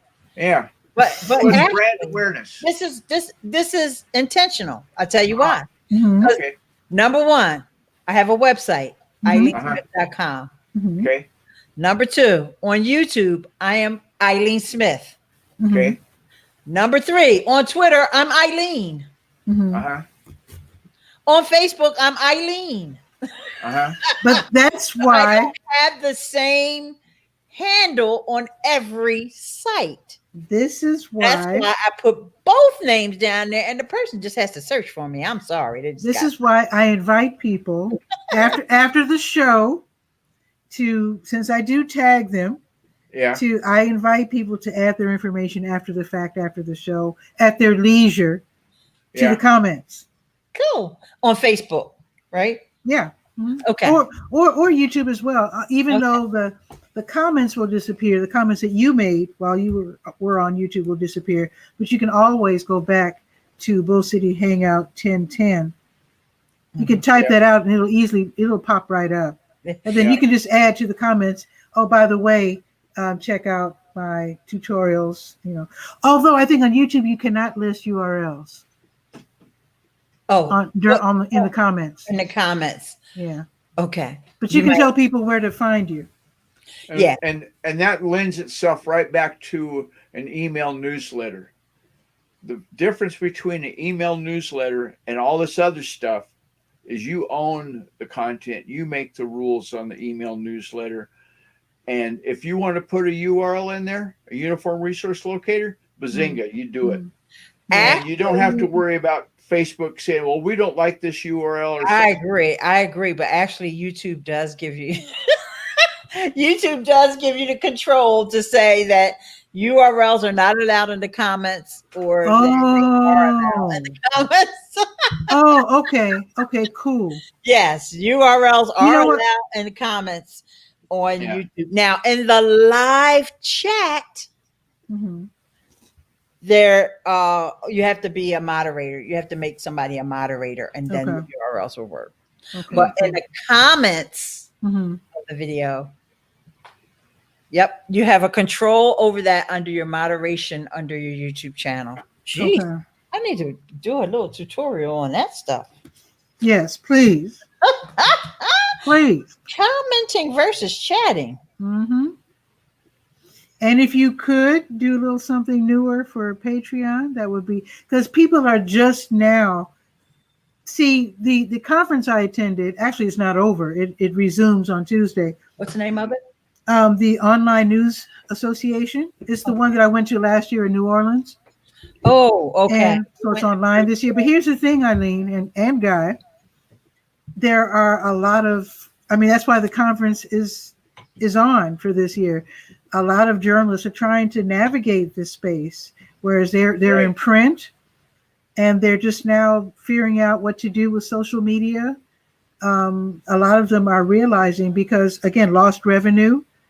One of the workshops I attended, they told us Patreon, if you can't do the ad revenue thing, definitely you still have a following. You're still providing news and information. You're still doing interviews. You're still taking pictures. People want to help, and they do appreciate that you don't have a firewall. So Patreon, they said they will. And Guy has a PayPal thing. What do you call it? Like a tip jar, so to speak. Yep. Oh So, no, I have for my podcast. I have what's available on Podbean to be a patron. It's like a Patreon. Okay. It's like Okay. a You Patreon. just but kick in $5 a month or whatever you can afford, Mm-hmm. and then bazinga, it goes into the coffers to help pay for stuff. But again, since so many of us journalists are just now marketing our wares, so to speak, on social media and learning how to make money in new ways, and they can't go into detail because they're covering all the newest tips.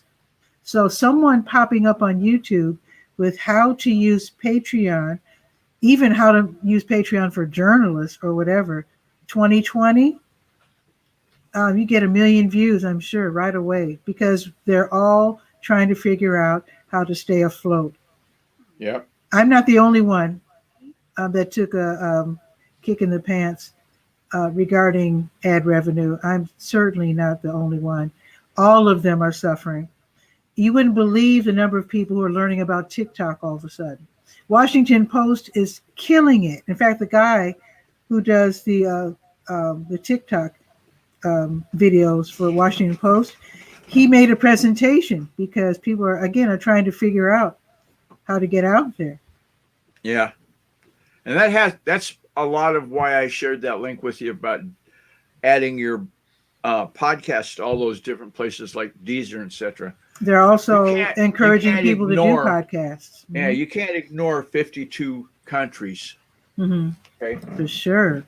And getting it for free. Mm-hmm. Just think if you had to buy that many Yellow Page books. Yellow Page? Yeah, they used to call me up on the phone every once in a while and say, do you want to buy a Yellow Page ad? It was like $600 for a full page? Yeah, but I would say to him, I said, I'll only buy the Yellow Page ad from you if you can put me into the Yellow Pages for every English-speaking country in the world. If you can't do that, then I can't sign up. Mm-hmm. I mean, it's not worth it because I can get every country in the world for nothing. Why would I buy an ad? Exactly. But speaking of phone numbers, tomorrow I should get that Bluetooth thing, and then Monday I'll come back and tell you how that works. It's what we were talking about, Eileen, and you've heard of this, the NAP, the name, address, and phone number.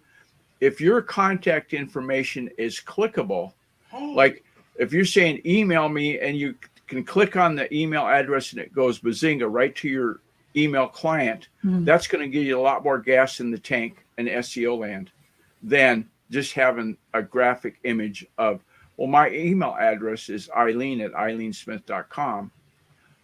If that was clickable, it works better. So that's why I was chasing the phone numbers. Now, it has to do with an old guy in California, long story. Anyway. Now I can go on, I think it's on Safari on my phone.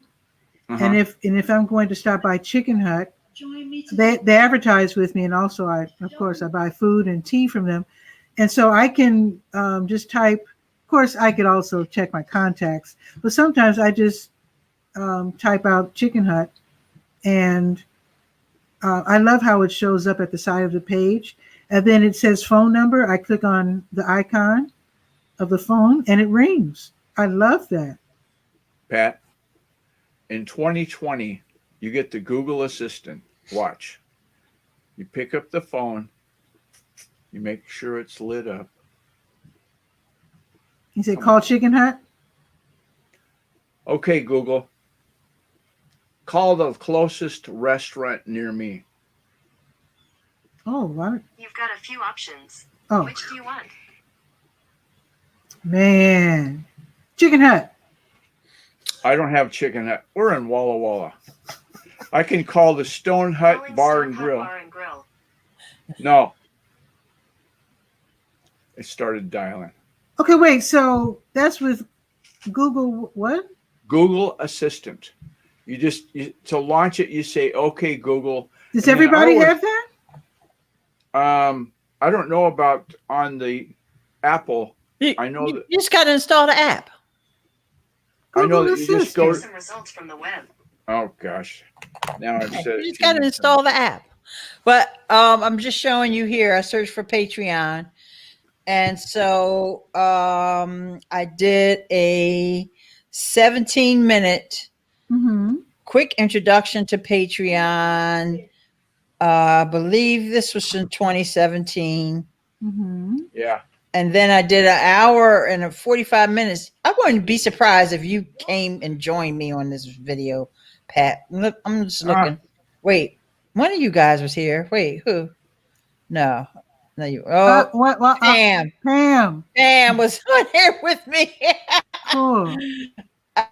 Cool. Yeah, but Very there's cool. somebody else there too. Oh, Larry Snow. Okay, cool. Yeah, 3 years ago, it says. Now, awesome. if you have other people on your content that's on Patreon that you're getting paid for, do they get residuals from that? No, but actually that was YouTube. That wasn't actually Patreon. These are my tutorials about Patreon, but they're on YouTube. Cool. No, but my question is, if you're talking to Pat about journalism and Patreon, if you want to learn more about journalism, here's the blah, blah, blah we just did, and you got it on Patreon. Now, do you have to pay Pat for being a contributor or no? Pat needs to negotiate her rates for being on there. But no, technically, no, you don't have to pay. Okay. That's just like everybody that has all these interview shows. You know. Absolutely. Okay. They, you know, I've never done one, so I don't know unless I ask. Yeah. There, a lot of times people will say, you know, for a guest appearance, you have to pay me. And they have their rates listed on their website, and they may even have a media kit on the website. That's when I say we're done. See ya. Yeah. Yeah, I do everything NPR style. I have never paid anyone for an interview. Yeah. But wouldn't you like to get paid for one? I would never hope. I don't like that tactic. I know some people are selling ways to make money interviewing people. No, I don't believe in that model. I turned down a gig in Nebraska one time. The guy says, "Well, I'm going to go to the board and find out how much to pay you." And I said, "No, I don't want to work for the board.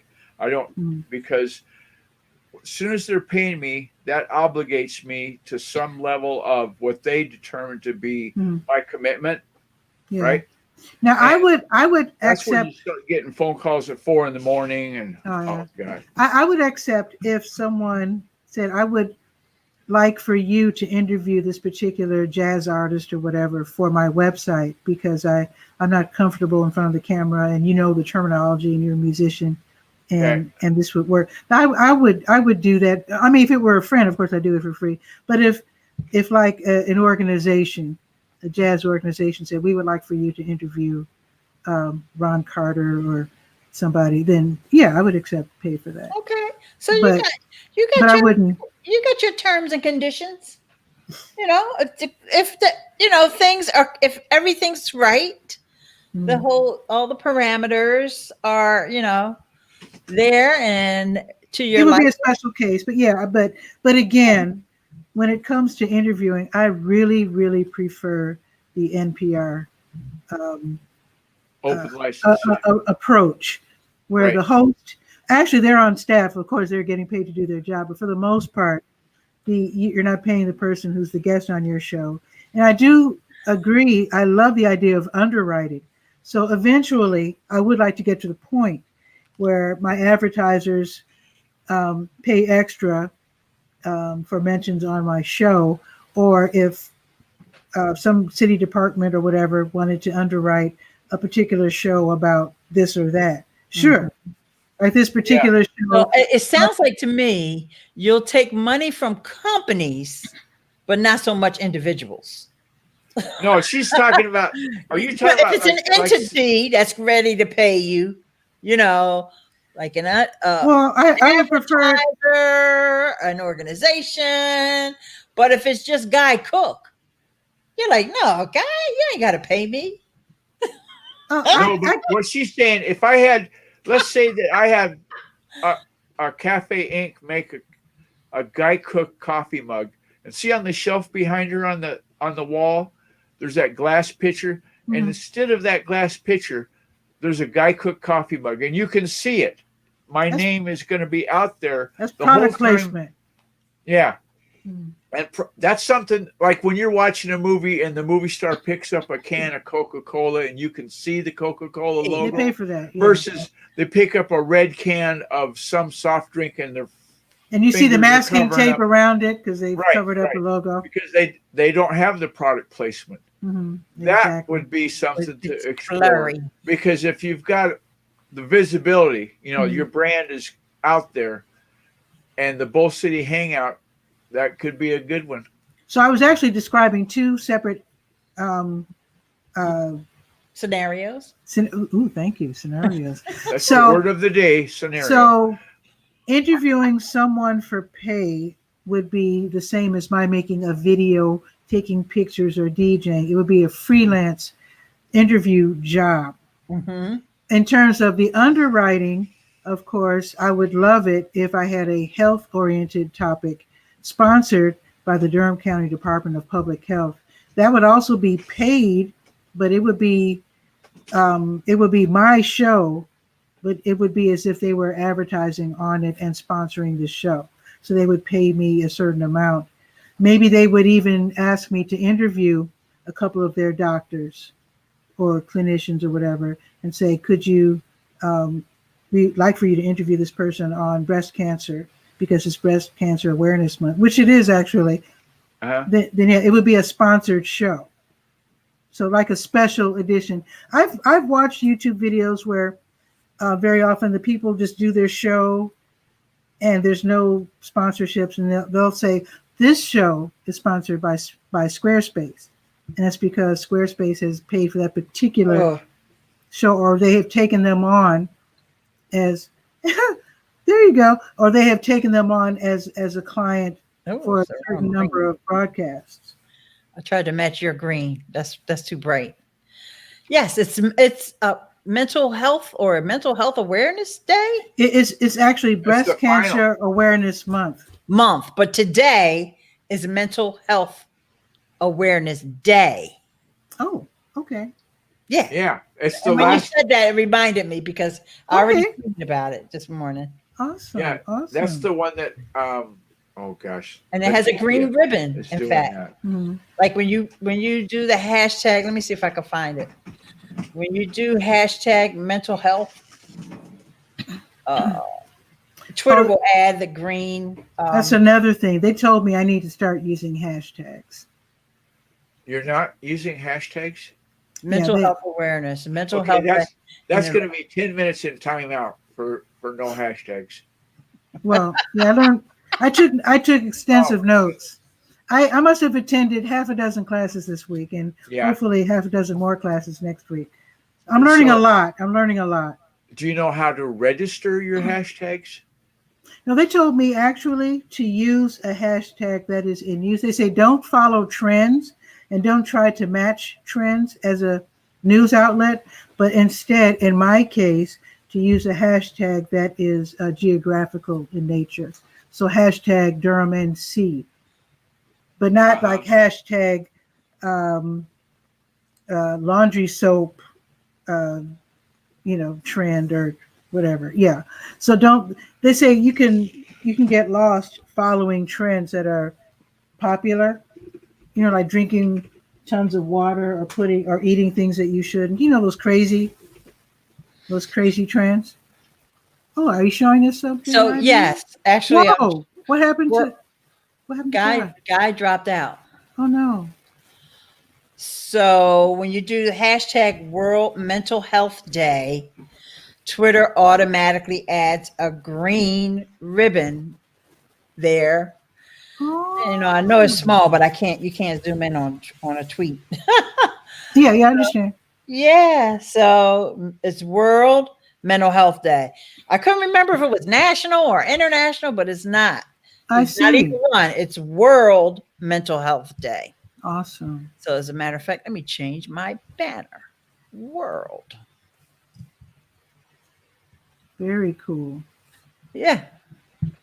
And, someone said, well, my every morning I meditate with the Calm app. And of course, the girl who does the meditation, she mentioned it. And she said, it's nobody has a stigmatism about, if you've got a cold or something like that. But if you have mental health issues, there's like a big stigmatism and people don't talk about it. Oh, Guy's back.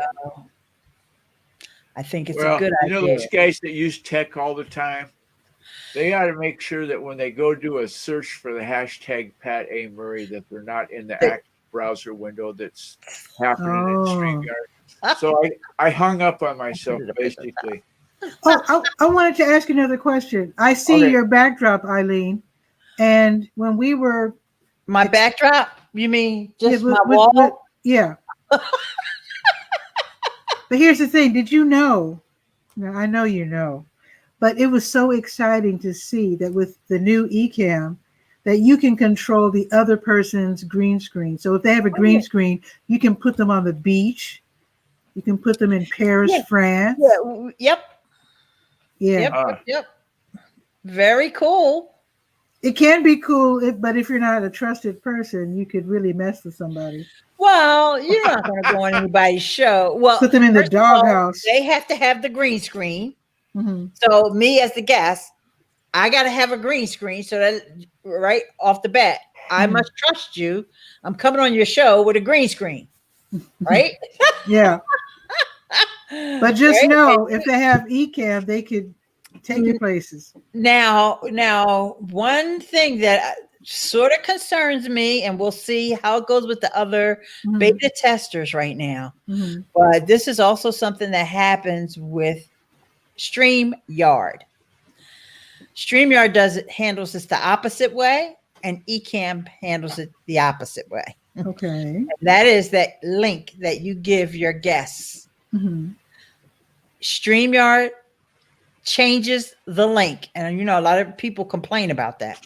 They want a static link. Oh, yeah. Right? eCam's link is a static link. I don't think it matters, does it?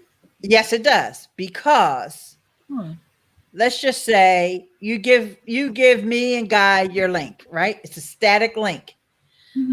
For today. Well, no, if an eCam, it's static permanently. Permanent.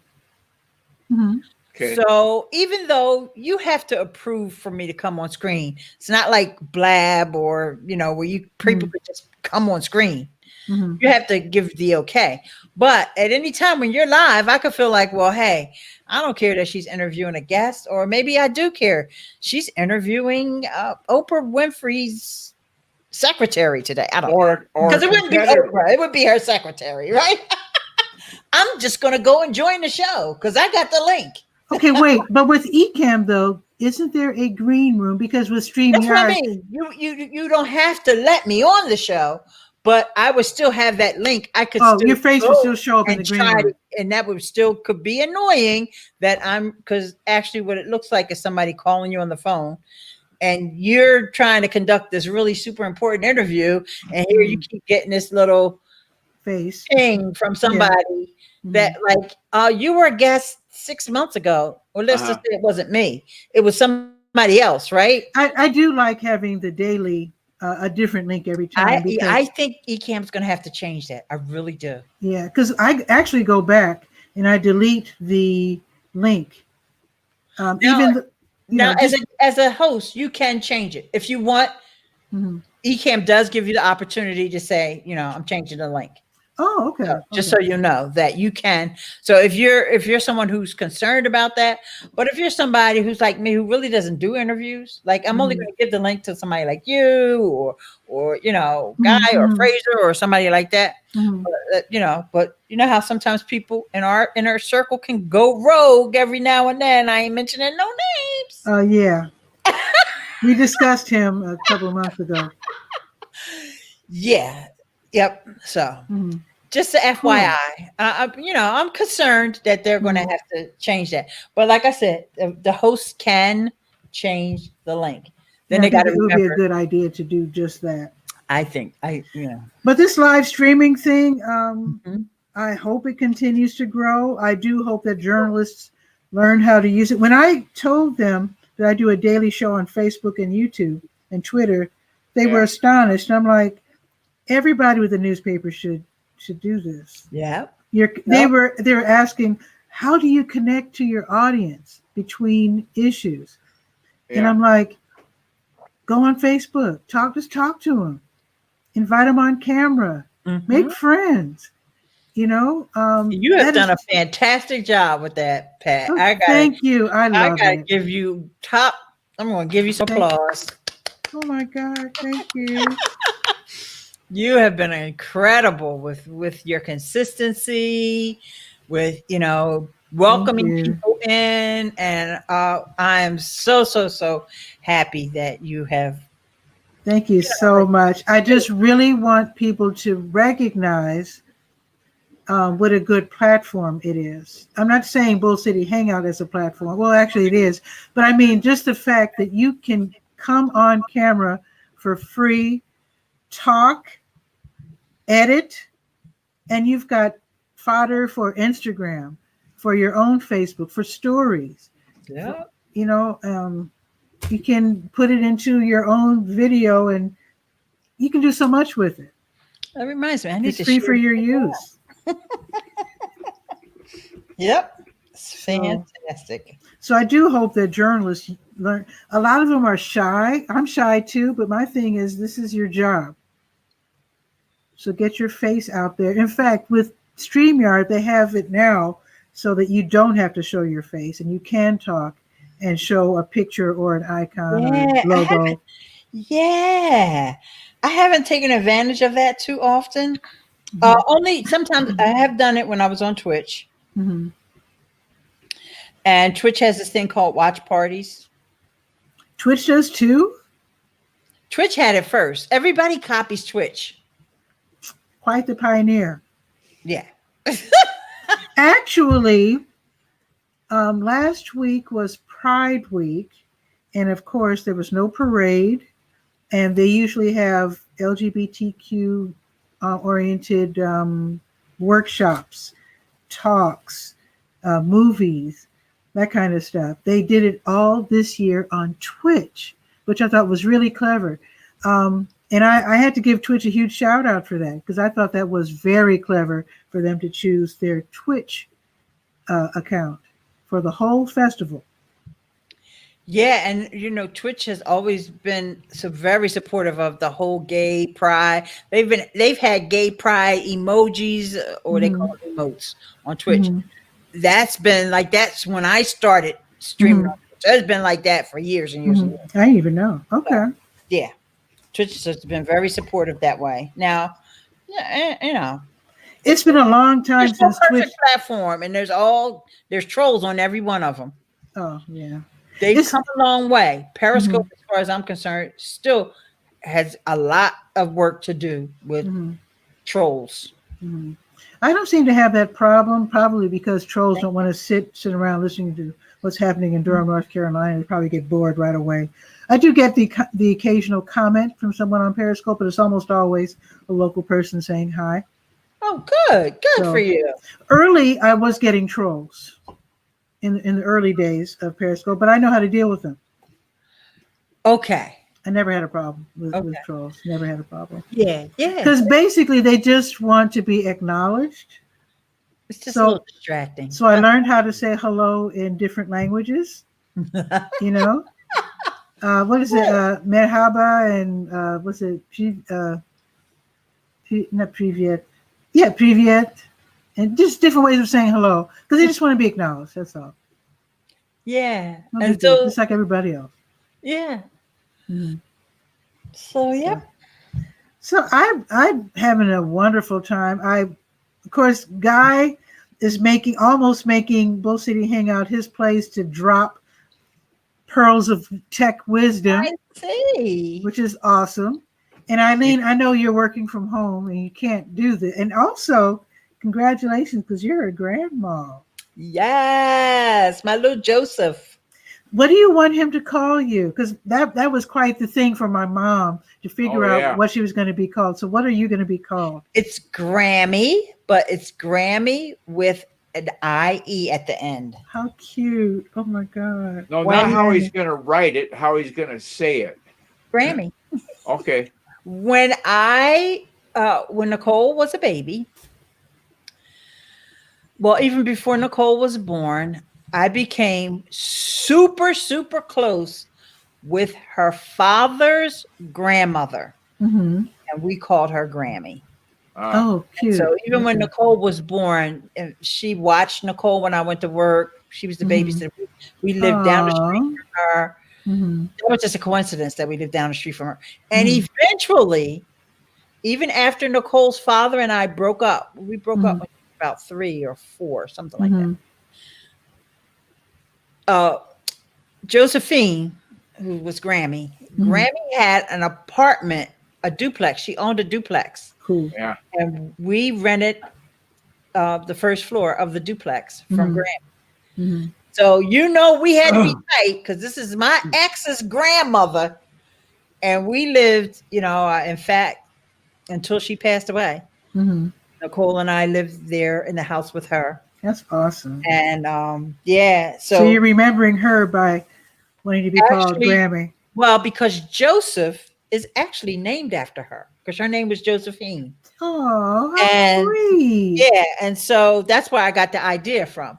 So Joseph is named after her and also Joseph from the Bible because Nicole is my daughter is very spiritual. And so she some of the Bible stories I'm like, who was Joseph in the Bible again? You got so she told me the story a few times. But anyway, cool, very cool. So that's what made me say, well, duh, he's Joseph after Josephine. And I never call anybody else Grammy. She's the only Grammy that I ever had in my life. Because like my dad's mom was Nana. My mom's mom was just grandmom. We had Grandma and Grandma Harris, because we actually called her Grandma Harris, and grandmother. Okay. And then some of the kids had Nanas and Meemaw and Grammy. What really killed me was Pop Pop. Pop Pop, yeah. For a granddad. I think that is so cute. Yeah, I think that's what Mr. Rodney's little grandson is going to call him, but Pop Pop. I don't know for sure because he's not talking yet. That is the cutest. Are you going to be online today? I know sometimes you're online on Saturday. I'm assuming that I am. Like I said, when I saw you guys were on, I was like, you know what? Maybe I should try to join them today. Sure, I appreciate it. So I hadn't even thought. Like, I have a couple topics in my head about that I could cover, but I'm not sure. Okay. Well, I do look forward to, if you do upgrade your Patreon, because again, it will be of great use to us journalists who are looking to figure out how to stay in the loop in terms of making money, because that's what they're telling us to do. Let me just say this: my videos are not totally useless. It's just the interface, the step-by-step to join. Actually, Patreon, they've got an infusion of cash. Oh. They've got people, investors. I'm not talking about people. Yeah. And so it is so super simple, like step by step. Like a lot of times I make tutorials because the people that have these, or should I say the entities that have these websites don't have tutorials on how to use them. Exactly. But exactly. Patreon is the complete opposite now. They have a complete onboarding process that shows you exactly step by step. Now you need to upload your thing. Now you need to create your tiers. So you could watch my video and still gain, how I always get into the psychology of, why the strategies and all that kind of stuff. That stuff is still evergreen. And plus we're experiencing it through your eyes, which is very important, just to get familiar with the platform before you have the guts. Sometimes it takes guts. Sometimes it takes time. Sometimes it takes more patience than we have to explore something on our own, which is why right after I download apps, I very often watch a ton of tutorials on the All app. right, so I'll give you a couple quick tips right now to get you started. Okay. If you want to go do this, let's think about it. Okay. So, of course, think about it first. Like, you know that there are tiers, or maybe you don't know. I don't. You can set up tiers, meaning someone could pay you $5 a month. And at the $5 a month level, you could say, you get a shout out on Facebook every week. Oh, okay. I don't know, show, whatever. And you could have another tier that's $15 or $20 or whatever you want. Now, a lot of times what we used to, or a lot of folks used to have a $1 tier. Even Patreon has said that the $1 tier, a lot of times people wind up getting rid of that $1 tier because it's kind of like for the wishy-washy people anyway. And it's like, you know, $1 is, that's not much of a commitment. Getting a whole bunch of $1, and it's like, it's not worth that. You're going to give them extra content. That's what I mean. Oh, right. Because you have. Oh, with that said, you do not have to give any extra content. You can just say, if you want to support me and the content that I give, or whatever it is you do, become a patron. Okay. You know what this means? What's that? No. Good luck. No. When you stick your thumb out between the index finger and the next one. It's also a figa in Brazil. What is it? In American Sign Language, it means I have to go. Sign language. So you guys have a good week. Okay. Guys. I'll tell you stories about learning sign language from my deaf niece. Okay, cool. Okay, great. Take care, guy. Bye. Between the ditches. Okay, bye-bye. All right. So these are things that you want to think about. And now, with all that said, you can be flexible. You can change things up. Okay. You may want to, start off with the $1 tier. You're just like, forget what they say at Patreon. I just want to start with $1 because I just think people are cheap. Okay. You change that because that's what I did. I had a $1 tier, and then after a while, I just cut that off. The people they're kind of grandfathered in. Okay. But So I would say for you, Pat, forget the $1. Okay. Just go right to the $5. The $5 is the most popular one on Patreon, and then $5 and $10 are the most popular. Okay. But you can be $50. You could be whatever you want to be. What your audience can stand. I wonder, maybe at certain rates you can ensure an interview, but then I don't like getting paid for interviews. No, but they can get a T-shirt. Maybe they can get a T-shirt. Well, yes, they have merch. Patreon does have merch. Tied in. I don't use their merch. I can't tell you too much about. That could work though. That could work. Yeah. So because I do have T-shirts. So I just want you to think, before you even go in there and start setting it up. But with that said, it's still flexible. You can change it. So if you say merch, but then you find out that doesn't really work. Somebody was complaining about the quality of the T-shirt, or the design didn't look right, or it was in the back and I wanted it, whatever. You could just say, forget them T-shirts. We're taking that off. I got you. And we'll offer something else. It could be else. something that's more, less. It could be mug. Like a mug, yeah. Right? So, let me see your mug. What does that say? This one is from my friends at TubeBuddy. Oh, nice. TubeBuddy. Nice. How'd you get that? Because I love them and they love me. You do promote them very well. You just celebrated a gigantic milestone on YouTube. 10,000 subscribers. 10,000. Whoa. Yeah. Whoa. That's why I was telling Guy, I already know that, and one of my perks that I was supposed to get from the 10,000 subscribers was that I could do stories on YouTube. I think I did 3. But it took them so long to give it to me. I kept looking.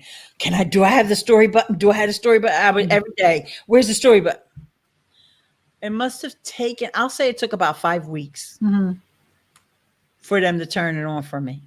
Well, By that time, I was like, how many do you, I'm looking for it now? how many do you need to get that arrow? You know how people show that YouTube with a little play button arrow thing, like it's like in a plaque. Oh no, that's a silver play button. You need 100,000. You need 100,000. Yeah, no problem. Yeah. I mean, for you. I mean, you know, I'm not. That's not on my bucket list. It would be nice. I ain't turning it down, but yeah, I want to. Was on my bucket list, so I got it. Nice. I want to naturally. I want to increase my viewership and my reach. So I'm just plugging away. Mm-hmm. You know, and just the same way with the Patreon. You be patient, and if we weren't in COVID, one of my perks would be that I could go to a YouTube space, even though I think excuse me. Uh-oh. I think the closest one for me is New York, but I could go there and actually film a video. Really? Well, you know, you have to. What's the advantage? I mean, you don't just walk in. You know, you got to schedule it and all that stuff. So what's that's a perk? You're in a studio. You don't have to worry about the plant. I like that plant. I'm just saying, you don't. But I can move that plant around, and sometimes it gets in my way. Sometimes I got to worry about the placement of it. Wow. But you don't have to do any of that. When you go to their studio, it's like they got the great mics, they got the great cameras. And they give you training and stuff. That sounds cool, though. I don't know. Like I said, who knows if and when that's. I don't know if they have any of those in the South. I wonder if they do. It would be Atlanta. I didn't realize Pam was in the audience. Did you? I was. We were saying hi. Oh! Yeah. That was way earlier. Oh, okay. Okay. Because she had just come back from her. She had a workshop on Canva. Oh, is your time off? Like if I type a comment right now, because I'm looking at the comment, it said that I left you a comment at 10. You mean I've been sitting on here for an hour with you? Yeah, you know, Bullshit Hangout is captivating. I like being on your show, Pat. Thank you. Well, I've been interviewing people for years. Sometimes they forget how fast time flies. And I have a sister in North Carolina. I don't know how far she is from Durham. But okay, I have a sister, a nephew, of course, my brother-in-law, my nephew's wife. My nephew has 2 children, a son and a daughter. And then my other nephew, even though he's in Philly now, but his son still lives there with his ex-wife. And then he's got a stepdaughter. So I got a bunch of family in North Carolina. You've got that North Carolina hookup for real. I got a bunch of family in North Carolina. Okay, well, come on down. Yeah, that's what my sister's saying. You know what? I need to call her today. Take a little road trip. You know, you ever have one of, you may have had a relative like this before. Maybe in April or so, my sister and I decided we was going to take turns calling each other because COVID and all that. She always slacks. Okay. So about, I went to California when my grandson was born. So of course I talked to her a little bit more frequently during that time period. And then since I've been back, which was in August, and then I realized that, wait, I haven't really talked to her sometime in September. Then I just kept forgetting. And then I finally said, oh, I got to call her. You know what she said? I thought something happened to you. Look, it's your turn. She doesn't know how to call. Right? It's her turn. I'm calling her. She's acting like you're still paying for like you're still paying for the minutes or something.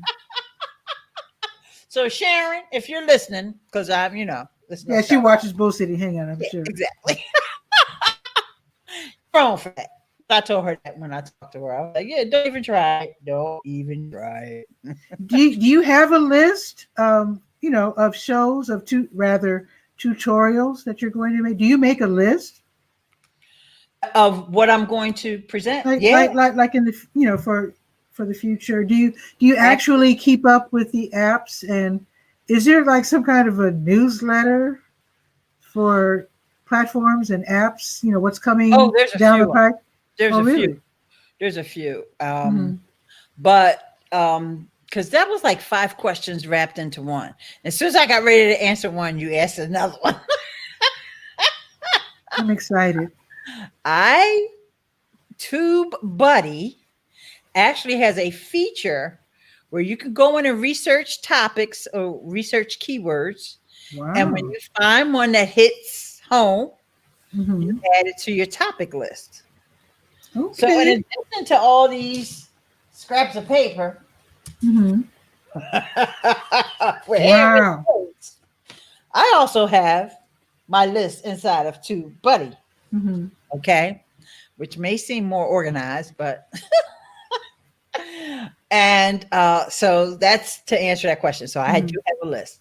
Cool. But I also am constantly using TubeBuddy, and there's another tool that I like to give a shout out to, which is Morning Fame.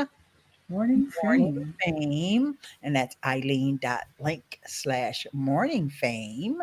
Write that down. Okay. And well, in fact, since I'm on Ecamm, I can do this. I'm going to put up my link for TubeBuddy. Okay. Look at you. TubeBuddy. So it's 𝗕𝗨𝗟𝗟/TubeBuddy, and actually you get 20% off if you use my code, which is Eileen's Buddy. Okay. Eileen's Buddy. Okay. All right. So, in addition, there's this other app called Morning Fame. Mm-hmm. And you can check that one out. And then that one's really a paid tool only. They don't really have free tools. You get a free trial. Okay. And you can do your keyword research in there. So I use these tools to find out like what's really resonating with my audience. Oh, nice. What is really ironic, even though on YouTube, you know, I have a bigger following on YouTube than anywhere else, probably, or a more engaged following, I should say. Mm-hmm. My most popular videos are about Facebook. Okay.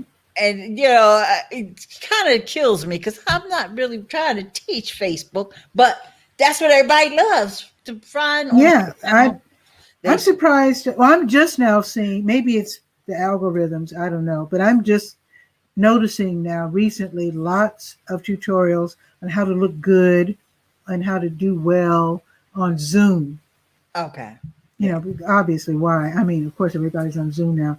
But you know what? I'm really shocked, Eileen, that I thought at the very beginning when people were exploring Zoom and concerned about privacy issues, I'm surprised that none of these platforms grabbed the attention and at least wrestled some of the users of Zoom to their platform. I honestly think, because I'm doing the Durham Skywriter, you know, all of these virtual events that I'm posting in the Durham Skywriter, all of them, except for maybe a couple of medical ones that use GoToWebinar, all of them are on Zoom.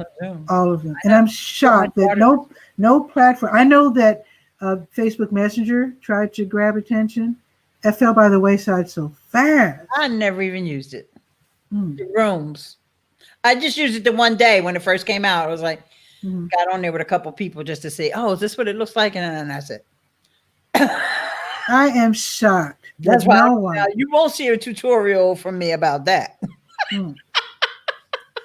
But yeah, I agree. I'm the same way because my daughter, you know, she used to do her in-person meetups. And so now she's got to do everything online, and that's what she uses, Zoom, and she's faithful with it, and they still meet she not only meets every Wednesday, she also meets every other Thursday.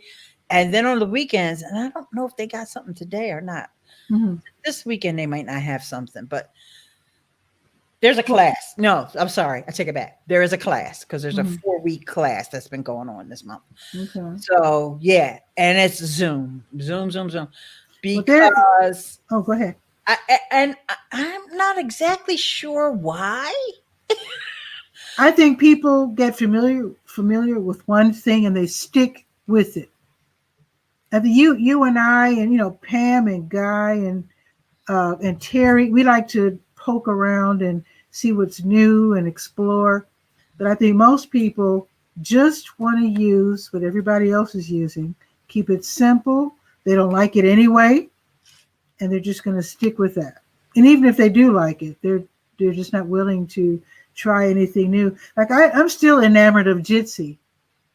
I'm still tickled by that because it's so easy and it's like limitless in terms of how many people can be on screen, and also you can take phone calls. I think that still intrigues me, even though I've never used it for a show. Have you ever used OnlyFans? Have you ever heard of this thing called OnlyFans? I thought that was naked pictures or something. That's what I thought too. Well, anyway, that was kind of off topic. But I want, because I know you like to try these different apps. Yeah. OnlyFans is like a place where you can get paid for doing something, Okay. And I guess some people do use it for lewd content. Unfortunately, that's what you hear the first time. But it could be comedians. It could be, singers. It doesn't have to be. So it's like Busker. Yes. Remember Busker? Busker was good. Like you have to pay in order to see the content. So it's pre-recorded. No, but you have to pay to see. Okay. It could be live, but nobody can just stumble upon it. They have to pay in order to get in. Yeah, I don't think I'm quite that good yet. So it's not like Busker where anybody can come in, and if they want to get the tip, they do, and if they don't, they don't. So that was a good app. Yeah, it was, but that's not sustainable because there's just so many people that are not going to pay. This is why when we were talking about Periscope, this is why it's like Twitter either needs to kill it or fix it. Fix it. And I know it's probably going to be so costly for them to do it because they either have to rebuild it from scratch or, spend so much time developing on top of the code, which is probably old and broken and brittle anyway. Yeah. And, so Periscope I still go to Periscope for breaking news. I still go to Periscope when something's happening in another country or whatever. You're going to a specific news station. I'm just looking to see. I just go to the area. Like if there was an explosion in India or Brazil or something, I just, I know where to find it on the map. So I just go there and find all kinds of different. Yeah. Yeah, because you're a journalist. So that makes sense. For somebody like you, that definitely makes sense. For me, I'm trying to avoid news. I understand. Because I ain't trying to see the man with the hair flapping around on the top of his head saying, I told you, And no matter what, if you watch the news, for some reason they think that we want to see him every day, and I don't. That's why I keep the remote real close to me. I don't even turn it on. So Especially now I got Alexa giving me my weather and my traffic if I need. I don't really need the traffic, but if I did, I got. Nobody needs traffic. Yeah, although I notice a lot of reckless driving now. A lot of reckless driving. Everybody was driving so slow, even though rarely anybody even drove down the street, right? But now they driving like shoo, shoo, like what? I don't know what's going on. I thought it was just a Durham thing, but apparently it's all over. I think people are just getting restless. We didn't have a summer. Yeah. We had a summer, but we didn't have a summer. Yeah. And people are like, the only place they feel safe is in the car. In the house or in the car. I don't agree with that. I mean, I agree with what you're saying, but Yeah, that's not. If you're feeling reckless, yeah, don't get in the car. You know, that's why we have to celebrate World Health Day, because Mental Health Day, because this is a mental thing that we're all going through in this world. And you know, that's why Bull City Notes became Bull City Hangout, so that people could hang out, talk, have fun. I haven't had anybody share recipes. I was hoping that people would show themselves cooking and doing all that sort of thing. So, I can't think of a recipe. It's called Uber Eats. Actually, my daughter uses it a lot. My daughter uses it a lot because, you know, by her having it, when I went out to stay, she was pregnant, you know, and I was pregnant, so she wasn't trying to, you know, go out. And then also after she had the baby, and she still is like that. She still doesn't like to go out and be around a lot of people. Understandable. Oh, Guy's back. Okay. And I got a lot done. Good. Well, that lets us know we were talking for quite a while then. So I got introduced to Uber Eats when I was there with her. But the other day at work, they had a virtual luncheon because we missed out on all of our luncheons and, you know, all the stuff that we normally do. Oh, yeah. So they did a virtual luncheon. And then I realized I didn't have anything to eat. Normally I would go out and get myself something. But I was like, I can't go out because I got to go to this virtual luncheon. So I did Uber Eats here for the very first time the other day, which was very good. How much extra do you pay? It was expensive. Go ahead, Guy, because Guy keeps getting cut off. What? No, I was asking the same thing that Pat was asking. Okay, yeah, it's expensive because I think they charge you for the delivery, but then they also expect you to tip because you know you're supporting these folks, right? So a $6 order from Burger King would be $10 probably, maybe a little bit more. Oh, really? I ordered something that there's a Cracker Barrel. Do you guys ever? Oh yeah, we have that. Okay, so I ordered pancakes, and the pancake meal. I think if I would have gone there and picked it up myself, it probably would have been around $11 because you get eggs, scrambled eggs, or however you want your eggs, and then sausage, and you get the pancakes, and you get this fantastic syrup. Yeah. Okay. Well, I got 2 orders, one for me, and I thought there's no way I can order this and not get it from Mr. Rodney. So I got him an order too. Yeah, well, it was like $30, but I had a pancake. I had a coupon for 2 orders of pancakes. But that I'm including my tip that I gave the guy, and then they charge you for delivery. So yeah. So is everything on your credit card, and then you hand cash to the driver? Nope. Never hand the cash to the driver. It's all same way Uber. Well, I don't know if you've ever used Uber. It's the same way. You never give them money. You pay the tip on your phone. Yeah, that's what rolls the truck. Yeah. So you're giving them a tip, but you don't give them, you don't hand them money. In this case, I told them to leave it on the step. But what I love about it, and if you ever use Uber, it's the same way. They give you the map and they show you how close the person is driving to your house. So I used it once in Washington D.C. and I could watch the car. I actually watched the car get lost trying to find me. I know he was getting ready to turn the corner, and I left a note. The corner house and the entrance is on Durham Street. So I was at the door, but he put it on the step and he said, but I got to take a picture of it. I said, no, fine. I understand. Because they asked you, do you want to meet them at the car, or do you want to have them knock on the door, or just leave it on the step? And I said, just leave it on the step. I know, like I said, I was at work. It was working from home. It was my virtual luncheon. So I knew it wasn't going to be like sitting out there because I was hungry. Now, are you primarily working from home now? Your day job? I have been, but here is the ironic coincidence. we were going to be working from home anyway. My floor at work, because there's 4 floors, and the 3rd floor, which is one I work on, is getting remodeled. So we were already going to be working from home. We already had thrown out a bunch of stuff and had our, like our plans for what we're going to bring home.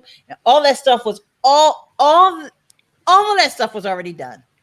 Just a coincidence. Yeah. And so a lot of companies are reevaluating the spaces that they're renting because they're discovering that a lot of people are being very efficient working from home. They're also not having to pay the differentials when it comes to the my subsidy of traffic. We own that building. In I fact, mean, we travel. built that building. Okay, but I was just saying that a lot of businesses are reevaluating their space usage. Like with my daughter, she's, for one thing, she moved, but where her space was rented, so now she's renting it out as co-working space. I don't know if anybody's taking her up on that offer, though. I keep meaning to ask her about that. Co-working is kind of popular. Yeah. Yeah, but I don't, because of COVID, I don't know. I'll have to follow up with her about, because she had to split it up because her space was huge, just like 3,000 square feet. Whoa. Nobody's going to need all that. That's much bigger than my house. Yeah, her place was huge. Oh my God. So, hey, Maggie's here. And Maggie, I just want to let Maggie know that the OscarBrownJr.org website, which I talked about earlier, is tops. I tried to figure out how to do a screen share from my iPad. My iPhone didn't work, but yeah, it's awesome. What's the URL? OscarBrownJr.org. Yeah, Maggie in Africa, her sister, Africa, were on Thursday talking about Oscar Brown Jr., renowned jazz legend. So let's see if Guy can come up with Mr. Rodney. It's coming. Let's see. I got to just do the share screen. Okay, Maggie, I hope you're watching, share. Maggie. Keep watching. Share screen and Thank Chrome you. tab, Oscar Brown Jr. Bazinga, here it comes. Let's see. Nice. Woo, woo, woo. Oscar Brown. Now, I have to actually listen to some of his music because let me ask Mr. Rodney. Oscar Brown Jr., Mr. Rodney, any good music by him? is that the uncle that lives downstairs? No, Mr. Rodney is my friend. Uncle Ronald lives downstairs. Ronald Rodney. I just remembered it was the uncle downstairs. Yes. Mr. Rodney was fooling me. And actually, I haven't explored the whole website. Well, what's but boy, is it nice. Song by him? His most popular early songs are like "Dat Dare," "Brown Baby." He did his first hit. Well, the first hit that I remember was "Work Song," because it was an already existing instrumental, and then he wrote the lyrics to it. And then Nat Adderley, the writer, because he was the composer, and Cannonball Adderley had a gigantic hit with it. And so when Oscar wrote the lyrics, they were so generous. They liked his lyrics so much that they added his name to the composers list. So he gets, or his estate gets royalties, whether people record it as an instrumental or vocal. That's how much they loved his lyrics. All right, I will put that. I will check that out. And he has so many. Afro Blue is another classic. Oh gosh, that's one of our favorite songs. He's done work with drummer Max Roach, who's from North Carolina. Coltrane now. Happy Lincoln. Just type out Oscar Brown Jr. He's all over YouTube. He's been on Def Poetry Jam back in the 90s. Oh. And, oh yeah. I should remember that then. Oh yeah. You'll recognize when you see him.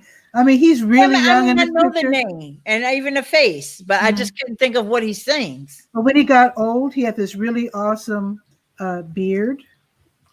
And I don't know if you're able to scroll at all, guy because they have some. Oh yeah. Just scroll and you'll see him as an old guy. Just a second. I was doing an audit. Older gentleman. Whenever I get a new website, I do an audit with the developer. There he is. See, that's how I remember him as a younger person too. But yeah, that's how he looked as an older person. Okay. So Maggie is also a performer, and she's performed with her dad. Africa has as well. He's also a playwright, so he had a bunch of wonderful plays in the beginning, and I mean all kinds of great plays. Just read up on him. Really fabulous guy. Okay, I will. I see. I see some of his. So when you say Maggie, so Maggie Brown is one of his daughters. He had 7 kids. Oh, she's one of his daughters. Mm-hmm. Oh, okay. So both Maggie and Africa have worked with their dad as singers, actors, performers.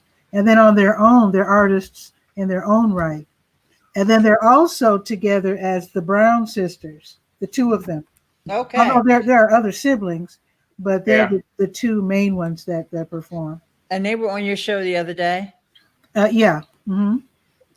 Thursday passed. Yeah, this Thursday.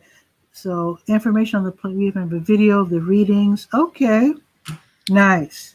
So they're going to continuously add to it. Fantastic. So, because we're talking screenplays, we're talking plays, we're talking music, we're talking CDs, we're talking videos. We're talking even movies, because he was in movies, and then there was a movie made about him. Uh-huh. I think he looks familiar to me with the picture with the black hat on, that he might have been in a movie with that hat on, that looks very familiar to me. And I guess I didn't realize that that's who that was. Well, another big song, was But I Was Cool was another one. In fact, I saw a movie called, I think it was called The Original OGs. It was filmed in Gary, Indiana with, what were those black guys that made all those movies? Was it Fred Williams? Yeah. Oh, there we are. You got me in trouble, Pat. Oh, I have that album, Joy. I have that album. You see the little disclaimer? No portion of this website can be copied, retransmitted, reposted, like what we're doing here, or otherwise used without the express written approval of Boot Black. So you're going to have to hook up with Africa or somebody and apologize that we've done this big share, which I've turned off. Oh my God. Yeah. Just send me cigarettes when I go to jail. They're just like money. No, I'm sure it's okay. And just a FYI, on the website, the YouTube link does not work. It's going to the wrong thing. Oh, so if you hear it, because I'm all ready to go and look at some of his YouTube videos, but it doesn't work. It went to the wrong place. So really? The developer fixed that. Oh, for sure. Okay. I'll definitely follow up on that. Let her know. Okay. Well, that was a fun way to end the show. Yes, it was. Thank you so much. This is my longest show. All right. Well, I'm glad you're part of it. Yes. Legendary historic show. So, Maggie, be sure when you share this video to put on the tagline, the hashtag Bull City Hangout, because that's already famous. I did a lookup on Google. Bull City Hangout, hashtag Bull City Hangout, all one word. And there's 2. So now this will be the 3rd one. Okay. Right. I hope. Yeah. Well, thank you for that, Guy. I appreciate it, because I was trying to figure out how to do it as a guest. And when I opened StreamYard, when I opened the link, both on my iPhone and my iPad, I was unable to share my screen. Uh-huh. So thank you for that. The only way I can share screen, I found out, for my Windows desktop is if I use the Chrome browser. If I use any other browser, it won't happen. So try it with Chrome on your Apple product. I did it first, and it redirected me to Safari. Oh, okay. Even though on the StreamYard page it says Safari doesn't work. But really quickly, can you go back over that? What is the issue that you had? What were you trying to screen share? The Oscar Brown Jr. Oh, do you have the extension installed? Are you on Chrome or Firefox right now? Right now, Chrome on my laptop. However, I was trying to be a guest on my iPad. So when I clicked on the link that was provided on Facebook, because I put up my own link, of course, it naturally goes to. Wait, I tried to first open it on Chrome. Yeah. And it said no, go to Safari. Safari, right? Because that's your default app. So I went to Safari, but the ability to screen share was not there. Right. Okay, for mobile, it will not be. Yeah, I found that out. Nobody's mobile can share screen. Okay. You can broadcast from mobile. You can be a guest from mobile, but you can't share screen. Now, of course, just hacks and workarounds, and we ain't going to go into that. And also, if you're a fan of Oscar Brown Jr. or you just want to learn more, there is the Oscar Brown Jr. Legacy Facebook page. Because Maggie first joined us on her page, and then she wisely went to the Oscar Brown Jr. Legacy page. The Facebook page. I've already liked the page. Okay, awesome. And you're saying that the YouTube link, which is on that website, does not go at the very top. At the top, where we have all the social media icons. One of them is YouTube, and that YouTube link does not work. It goes to like my homepage or whatever on YouTube. Okay. So they will have to look at that. So Maggie, tell your web developer to check out the YouTube icon on the website. Speaking of web developer, I ran an audit on that server. Performs in the 90th percentiles in both accessibility and in the speed it delivers pages. There's some SEO stuff that needs fixed and so forth. But you mean the Oscar Brown Jr.? Yeah. As far as the hardware that Oscar Brown Jr. is mounted on, 2 thumbs up. Okay, I found the YouTube channel too, because so obviously they use a top-notch web developer. Awesome. Well, the hosting is great. Their web wait, say that again. Okay. You know, your website, DurhamSkyWriter.com, is mounted on a server in Durham, North Carolina, or Chicago, or someplace. Okay. That piece of hardware serves up the pages in either a crappy performance or a great performance. Okay. By the speed it delivers. And that has to do with working on mobile and a bunch of stuff. So whenever I get a URL new to me, I throw that in the pond to see if it floats.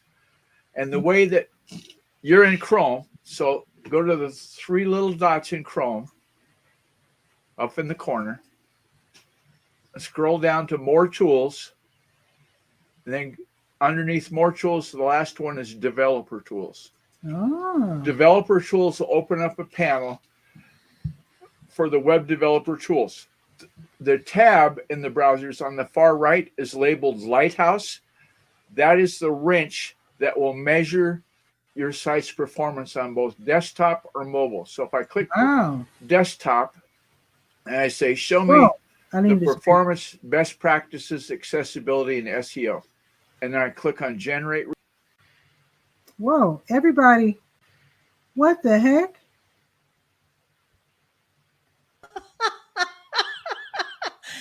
Yeah. When you do that, it knocks you out of the web. He said click. That's what you saw me just sitting there. I don't click on anything. So he clicked himself on out. He made me click myself on out too. Because it doesn't open in a new tab. You did you made me. Don't click on anything, guy. But just let Maggie know what you were saying about the Oscar Brown Jr. website, how well it was performing. Yeah, the hardware is rock solid, good as far as performance and accessibility. Best practices and SEO on the desktop is 100%. You can't get any better for SEO on the desktop. Awesome. So if I close that tab, let me.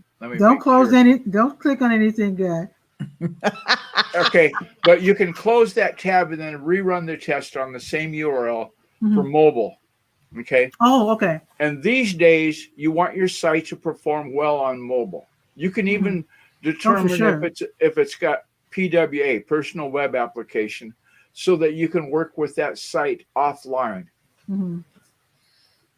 So this is only the first day for OscarBrownJr.org. So they're already starting out gangbusters. Yeah, they're doing well. Right, great. Well, of course, Maggie in Africa, and I'm sure all their friends have been promoting it as well. I also posted our little interview, Thursday's interview, on the Hyde Park and the Kenwood Facebook pages as well. So, and people were sharing those. So right, it's going to help it every time it gets reshared. That increases the gosh, maybe this really is the real deal, and then the Google bot's going to go. There's 45,000 links to this. Maybe it's the page for Oscar Brown Jr. They're saying, "Wow, that Oscar Brown Jr. page is hot." They'll figure it out. Very cool. Now I'm doing it on my own website. Thanks, Guy. Absolutely. And I don't know if Maggie's able to join us. That is the link. I mean, I know it's a Saturday, and I know we're all doing things, but I'll just give her a second if you'd like to click on that and join us, because there was a little problem. I think she was trying to join us with the laptop and was able to join us with her iPad on Thursday. Because you remember the first part of the interview was, we couldn't see her face. Yeah. So, but anyway, that was a fun interview. They were singing and telling jokes, and it was just delightful. Absolutely delightful. Go back and check it out. And actually, I try to tell everybody who I think is worthy that they need to check out StreamYard or any other of these live streaming platforms, because some people, you can tell right away, like when you watch the show and you see how Maggie and Africa interact, they need a show. Yeah. Kaboom, Maggie. And Africa. So they're both there. They're invisible. Hey, they are. Now we have to guess if the. Hey, Maggie, how are you? Hi. Uh-oh. Weak connection. Come on, Maggie. Hey, Africa. I'm very glad. I appreciate you all's input and what you're saying. Oh, good. Well, congrats on the website. It's nice. It is super nice. If her router's in the other Thank you very much, Guy and Eileen. I'm doing good. Can you hear me? Yes. Yeah, but you're breaking up somewhat because your internet connection's not as good as it should be. Close the you might have an extra page open. She's in the back there waiting. I can never do it right. I can just never get it right. Ever. So if you're on the StreamYard page, then close the Facebook page so you have more bandwidth. So anyway, so whose house are you at now? Africa's. I like all the colors behind you. I can't tell what that is. I see your bullet in the background. Oh yeah. Actually, I made that shelving unit. It's it's 11 inches wide, and it goes floor to ceiling, and I have all my little appliances. You know how to do one? Yeah. So watch, I'm gonna close this and be gone. You'll probably. Oh no. That used to happen with my mother, God bless her. She'd be on the iPad at the nursing home because Washington State's are on lockdown. You can't go see them. And so we did a live stream, and every once in a while her hand would go up and she'd put her thumb over the camera. So you'd be looking at Mom, and all you'd get is this. Can you see me now? and then the first time she did it, she turned it off. Oh no. She just, the way she grabbed it, she touched that button, shut it off. Okay. I'm going to run Okay, so It's been a pleasure. It's been super fun. Thank you, Eileen. And I may be going live later. I'm not sure. I'm definitely going to go decompress right now. Okay, post it on Facebook. Oh, in the group. Okay, yeah. I will. Okay. All right. Thanks, Eileen. Okay, bye-bye. Take care. Speaking of on Facebook, in the Work and Focus group, I copied the screenshot of the Both City Hangout hashtag and the results therein. Mostly because I'm in one of them. So, shameless plug, right? Part of increasing that awareness. So, absolutely. I'm not sure on the Macintosh if the Lighthouse app works, but it's as good as it is. Hey. I'm here and I'm actually live time and I don't have all these other crazy things going on. And I know it's ridiculous, but you figure this time next month when I come on to chat with you. She's too far away. We're too. So that we can correct whatever it is that I do. I can tell you this, that we do. Oh, I can't hear you. Yeah, I can't understand a thing she's saying. You're breaking up. Oh, really? Wow. You say not close enough to the router? Yeah. And make sure your wireless connection is on 2G, not 5G. Because if you've got a wall between you and the router, I suspect you do, then the wireless won't perform as well. It's in the hallway. Oh. Can you hear us now? Yeah. I can hear you now, Africa. Okay, but good. All so the what stuff I was you were saying back before, I couldn't make it out. I'm going to repeat. Okay. Myself. What I was saying was that as of living updates. Is it messing up again? Yeah. Okay, let's go to the hallway. I'm going to go in the hallway because my router is in the hallway. So I'm going to believe you when you say that it'll be better in the hallway. Okay. It's better. Come on, man. The closer to the router, the fewer walls you go through, the there's better. The router. See, there's my router. Okay. I'm as close to it as I can get. And you're not breaking up now. Great. So now, what I was saying was that as of last night, we were giving them updates to put on the site, right?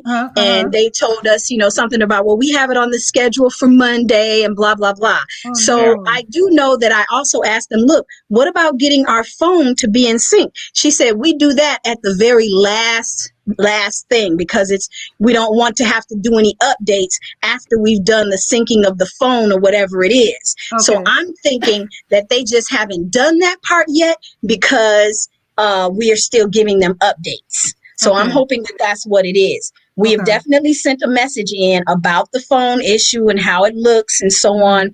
And do understand that there are things on the site that aren't even up yet that are supposed to go up. But we were definitely having to go live today because today is the birthday and we didn't care. And we were just like, so we're still editing. We're still completing this site. So understand that, guy, that, this is still a work in progress. And even, the site, the way it is not even the way it is all the way it's supposed to be. You know what I'm saying? I tell everybody, for example, that the Durham Skywriter is a living document. Oh, yeah. There's no website that I know of that's done. Yeah, it's continuously evolving. So don't even worry about that. Hey, our friend Fraser from Scotland's here. Hey, Fraser. Wow. Fraser in Scotland? Is he in Scotland or from Scotland? He's in Scotland. Don't talk to Fraser about the EU. Okay, I'll warn you right now. That's not a good subject. Don't bring it up. Why? Why? I'm just kidding. Africa, are you writing these down? Write this down. Don't talk to Fraser about the EU. Period. End of story. Let done. The man talk. Not why not. Just don't do it. Okay. And how come Maggie doesn't have a share?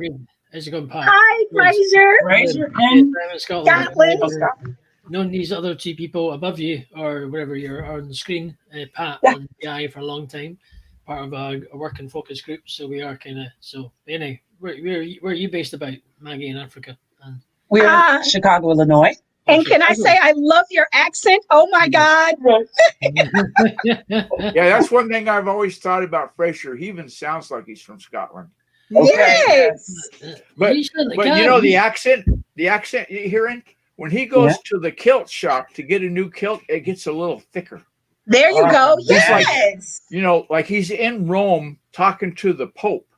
Okay. Good. Really got the accent going. Good. When Guy 𝗓𝗟, does he do this all the time, 𝗓𝗟? Yeah, because it seems like Guy is giving you a hard time.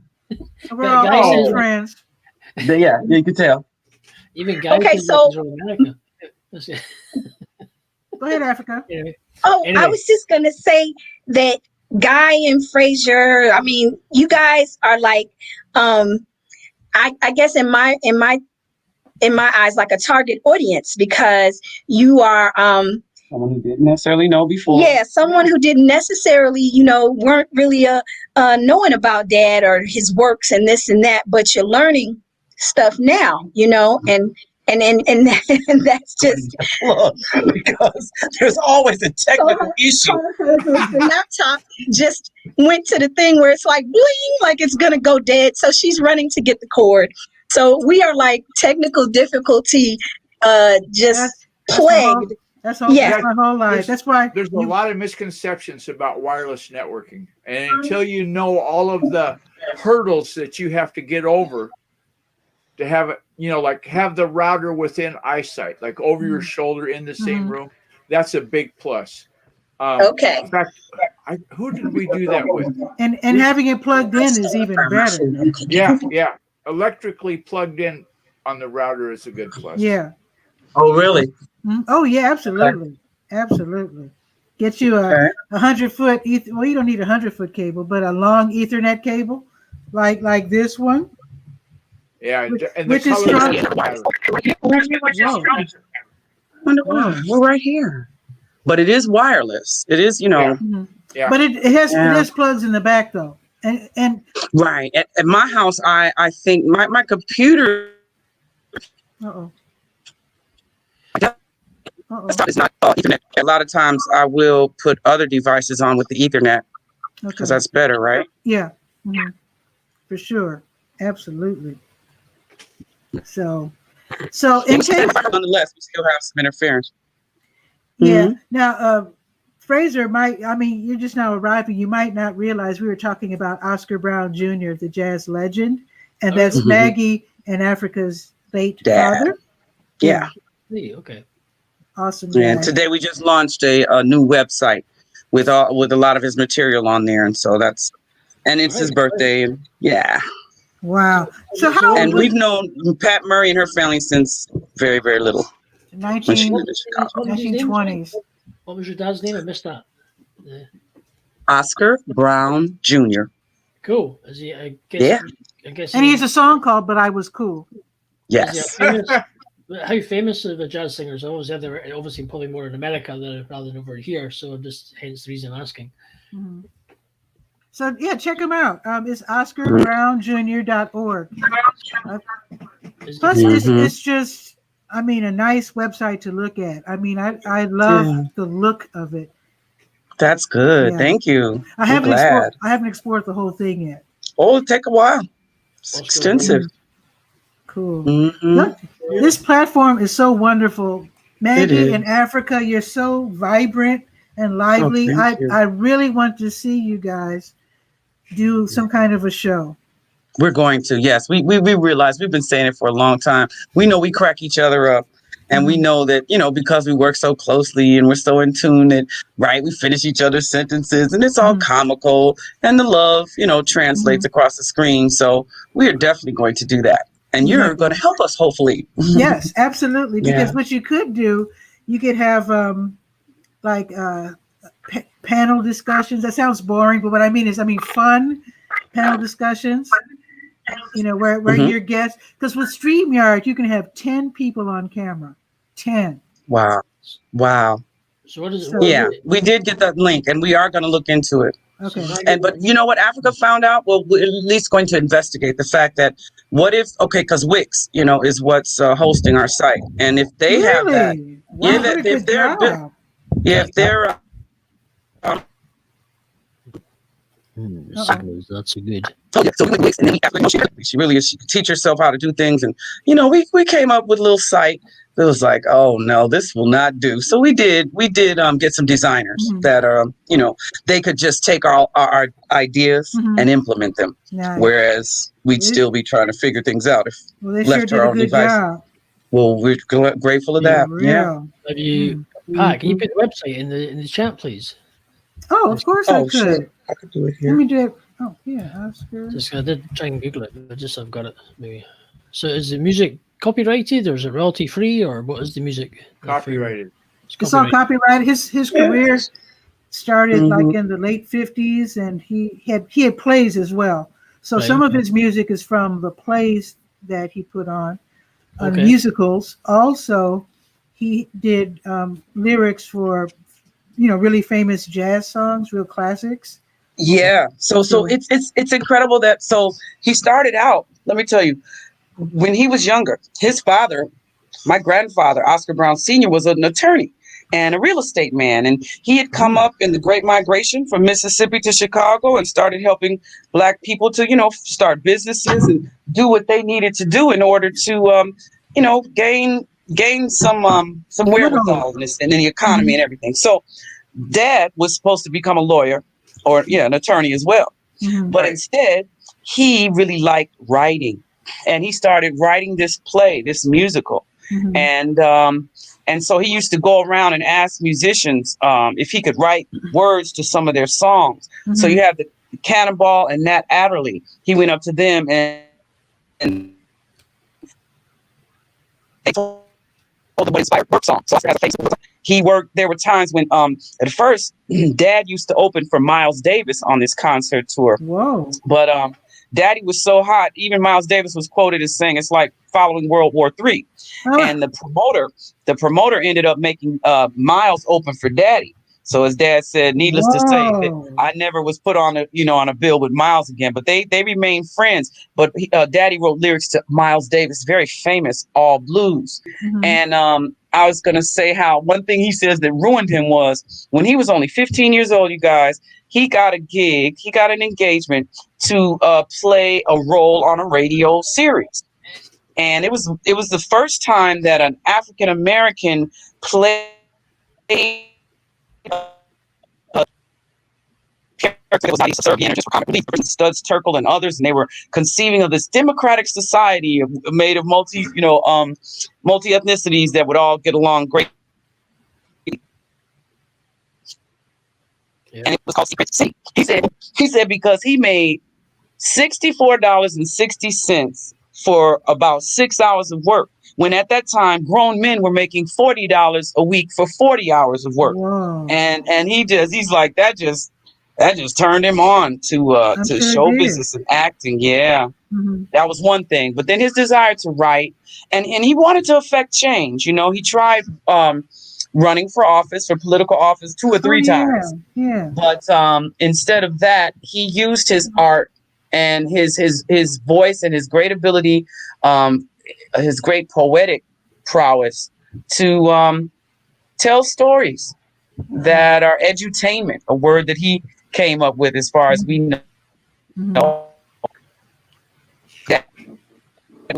Deal with education, entertainment, and we have to be amused, but sometimes it's about upliftment and just our humanity. Oscar Brown Jr. believed in human improvement potential. He called that being truly hip, HIP. I'll stop talking. Yeah. Maggie, if I say the words trace route to you, do you know what that means? Trace route. Yeah. Nope, we sure don't. Okay. What's wrong with our trace route? Well, we have to test to the connection from Africa's house to the internet, and whether that's StreamYard or the other end, and find out where the packet loss is occurring. Because when you're breaking up, you're talking every like a minute and a half, 2 minutes, it breaks up for about 5 or 6 seconds. It's not buffering. It's just there's so much bleeding going on that the pipe is leaking out all the water that it takes to make your message get here. So before you and Africa do a show, which is a damn good idea, then find out what you have to do to fix that connection. They might have to roll a truck and do an on-site test of your connection. So write down packet loss. Yeah. Tell Jones Internet or whoever's the Chicago internet provider that you're suffering from packet loss. You're getting ready to do a podcast episode. Yada yada. Wait a minute. So Xfinity is the culprit. Xfinity, Comcast, Xfinity is a cable provider. That's who I would talk to. You could have, it could be as simple as the cable on the end of the wire where it hooks up to the pole is loose. It could be that outside. Mm-hmm. Yeah. Would it be? Say again. You're breaking up. Yeah, you guys are breaking up too. I can type it. Does it have to do with her package? Well, yeah. Actually, why don't you make sure that you have the fastest internet package? Because I have like the high-speed turbo. Okay. All right. So that's one thing to check. Yeah, you don't want the '𝗕𝗨𝗟𝗟 internet pack. You want the fastest you can get because you want to tell them I will be broadcasting, live streaming, and I need the fastest speed that you guys got. That's I have the Wait a minute, she's breaking up. The question that. Oh, of course. Yeah, you're breaking up. What'd you say? Did you say you have the 𝗕𝗨𝗟𝗟? Yeah. That could be why you're having some issues. Fix that. Fix that. It'll be worth it. Yes, you're right. This is how my grandma used to do that. Yeah. Doesn't matter. I love it. I can see her do it. Doesn't matter if, like, say your kids are home and there's 5 people and the TV and the game is on and people's phones on. Shut everything down. That is best. Okay, that's what I would think. When it's showtime, that's all you're doing is just a show. Okay. Tell the kids take a break from internet delight. Maggie, so what is it you both do? Well, besides singing and performing ourselves. Right, okay. Cool. Uh-oh, breaking up. Brown sisters. So we sing and we put on tribute shows, and we have been co-project managers of the Oscar Brown Jr. Archive Project. Yes. And as a result, our website is chock full of content. Nice. That's cool. That's good to know. So what, do you have music recorded yourselves? We do. In fact, on the site, you can even see there's the final CD in the discography is called We're Live, because it was a live concert recording of my father and I, and we had Africa join us. And the one song of each album that's there right now, we just have one song highlighted that you can listen. And so the one that you can listen to on the We're Live CD, the one you can listen to is the one that involves us all. Good. Here's an idea. Once you sort out your internet connection and everything's hunky-dory, can maybe get you on my podcast and interview you and talk about your music. We'd love that. I'll get Pat Murray to connect you, do the connection. I'll connect you all. We'll get Mary to do it. Okay, guys. Fraser has a podcast, and he also has unsigned artists to provide music, for example, for his, which he did not mention, Double Mint Radio, which is his on, what do you call it? It's internet radio. Internet radio. Doublemintradio.com, and it's based. We're global station, so that's. I'll connect you all. I'll let Pat sort that out. She can do the business. We can sort that out. Just remember, don't talk about the EU. That's okay. We're leaving anyways. It's fine. Yeah. We'll see what happens with that. Yeah, it's all big. It's bad enough being in locked. We've had a central. I think you guys got problems. See our commander-in-chief. Yikes. Although I'm going to go. If you're going to start talking politics, no, we're not. We're not. Guy, you're the one that brought up the politics. I was saving them from getting Fraser going about the EU. That's all I was doing. Nobody was talking about the EU. It's all good. But I hope that over the weekend, though, that Guy and Fraser, well, of course, I'm going to do it too, to check out OscarBrownJr.org. The website, yes. And learn more about Oscar and his work and his. I didn't mention that he also had a son that was in the music biz, not just Maggie in Africa, but his son Bobo also performed with him as well, and was a great bass player.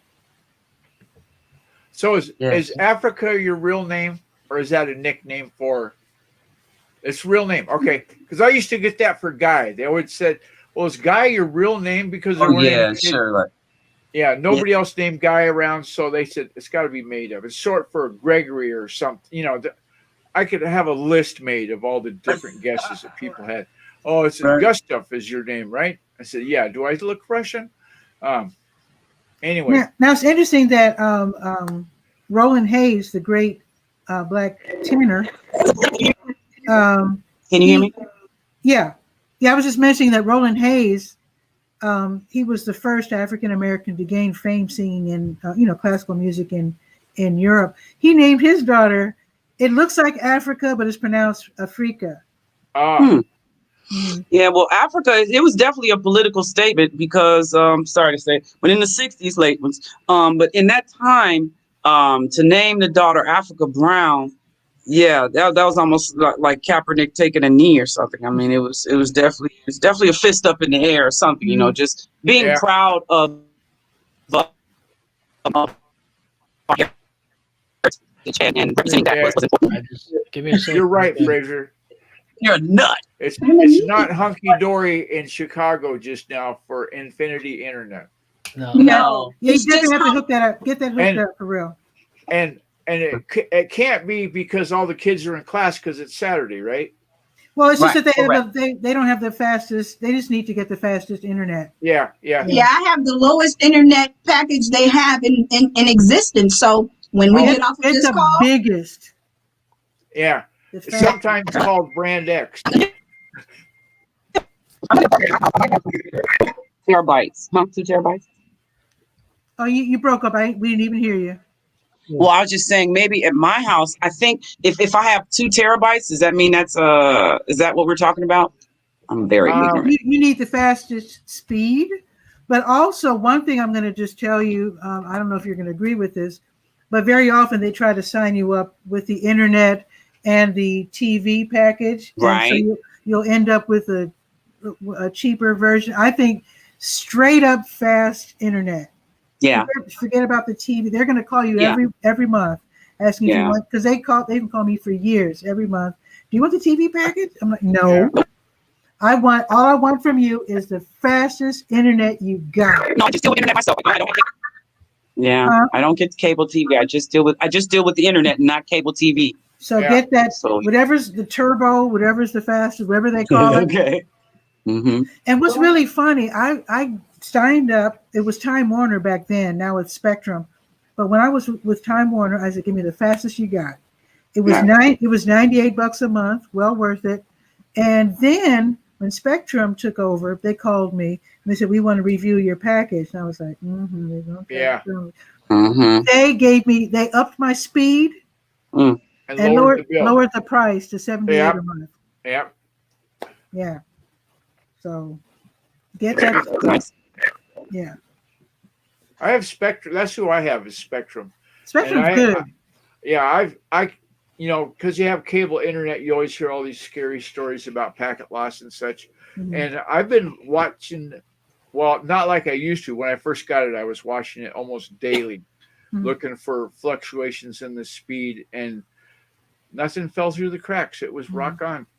What is that site that Maggie can go to test the speed? You told me about that. You can go to a website and see how fast your computer is. Speedtest.net. Speedtest.net. Yeah. And then because they're gonna we broke up. Speedtest.net. Speedtest.net. Okay. They might ask you what is your download and your upload speed, and you'll be able to tell them, and they'll say, "Ooh, that's slow." And sometimes you can tell them, "I'm paying for 50 megs down and 5 megs up, and I'm only getting 20 megs down and 2 megs up, or whatever the difference is between what your plan calls for." And asking to get what your plan is promised isn't out of pocket. It's not. Right. Plus, most people don't know how. Plus, if you're giving indications that you know what you're talking about, I mean, that's great right there too. Yeah. Tell them you know Guy Cook, and then Speaking of which, doors will open.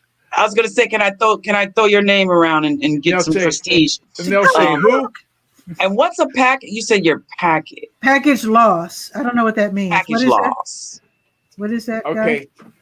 You've heard the term bits, right? Mm-hmm.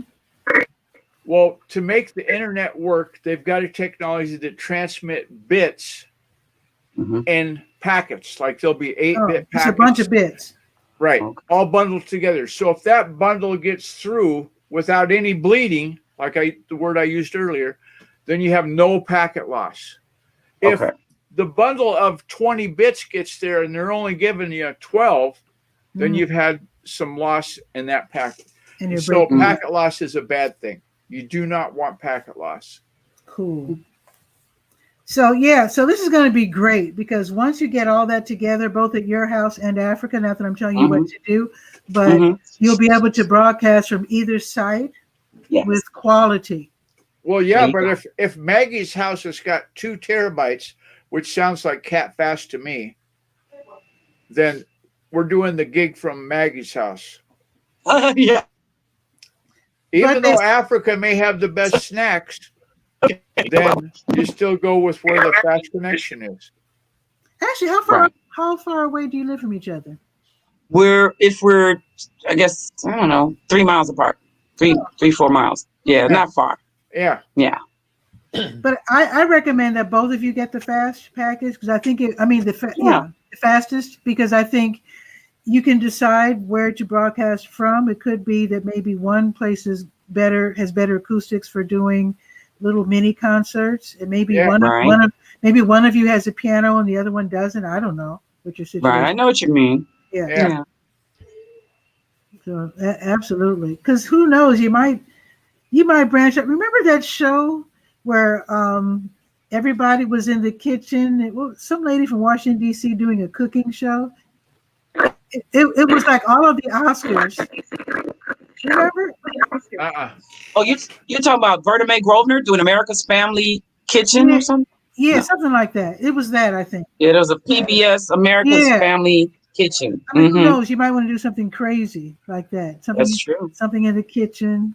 The Jazz Institute was doing something this weekend that had to do with like a jazz kitchen. So I have a feeling there's probably going to be music and cooking and being inside someone's home. There was a virtual event that I just missed yesterday. Mm-hmm. Yeah.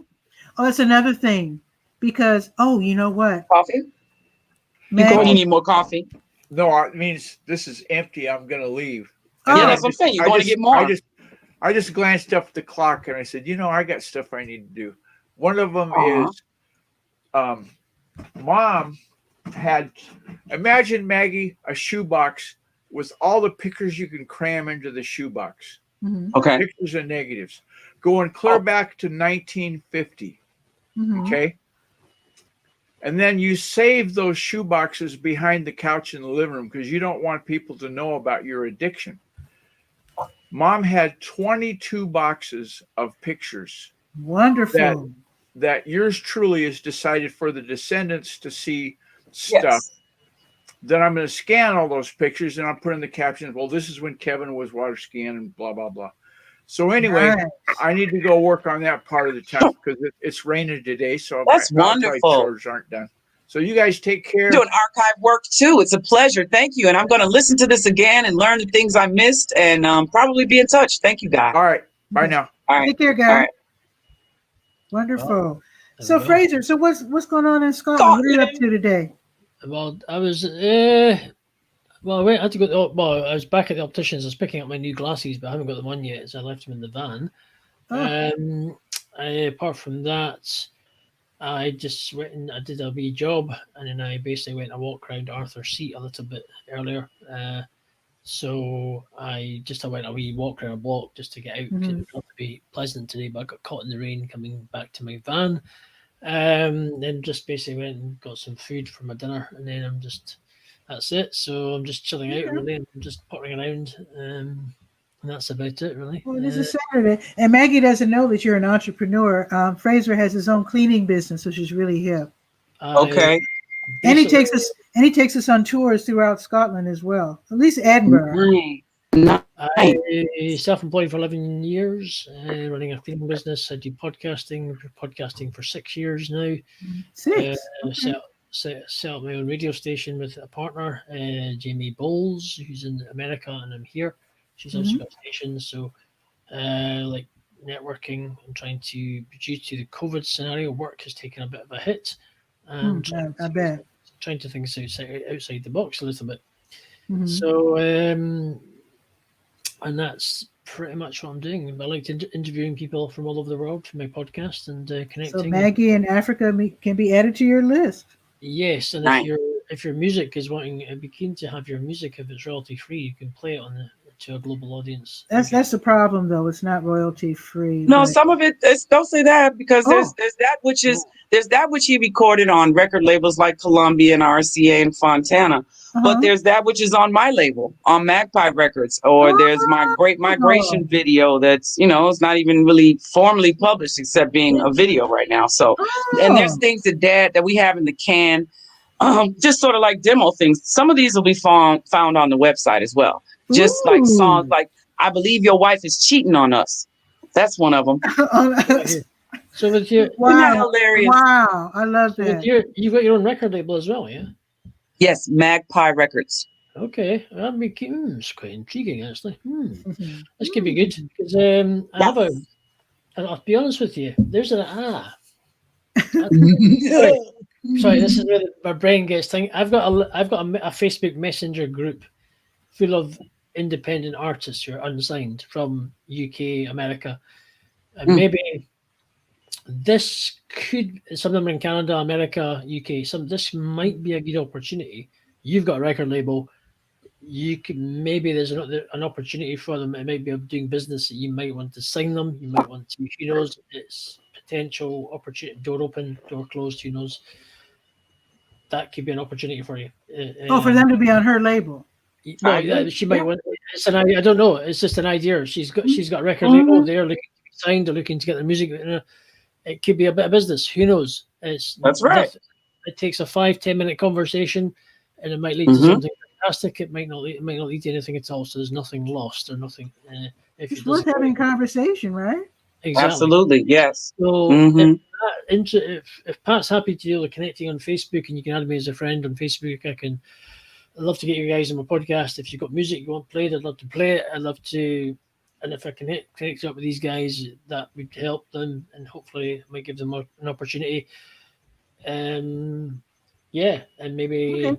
So follow Fraser Ramsey and Guy R. Cook. Well, I'll give you my. So it breaks up for us too. I'm friends with Pat. I'll just go to her Facebook page and you'll find me. Okay. You can't write. All right. Yeah, we're making all these connections, though. You see how this live streaming is so hip. It definitely is. The music side, there might be an there might be an opportunity. How busy are you with your record label? Are you busy or not so busy, or? How busy? You were saying how busy are you with your record label?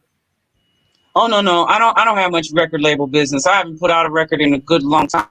But your actual brand, your brand. She is the one artist on her label right now, Fraser. There you go. Yeah, I had my father and I on there, and he passed away. Yeah. Okay, so let's. Okay, that's good. I'm just trying to Let me have a chat to my business partner on the we got on Doublemint Radio. Might be a potential. It could be a wee opportunity. I'll have a look. Maybe there's an opportunity for maybe an opportunity of some involvement possibly. But I'm just gonna have I mean some of your words. I'll connect. I'll connect all y'all. I'll do her work. Say bye to you all. Thank you, though.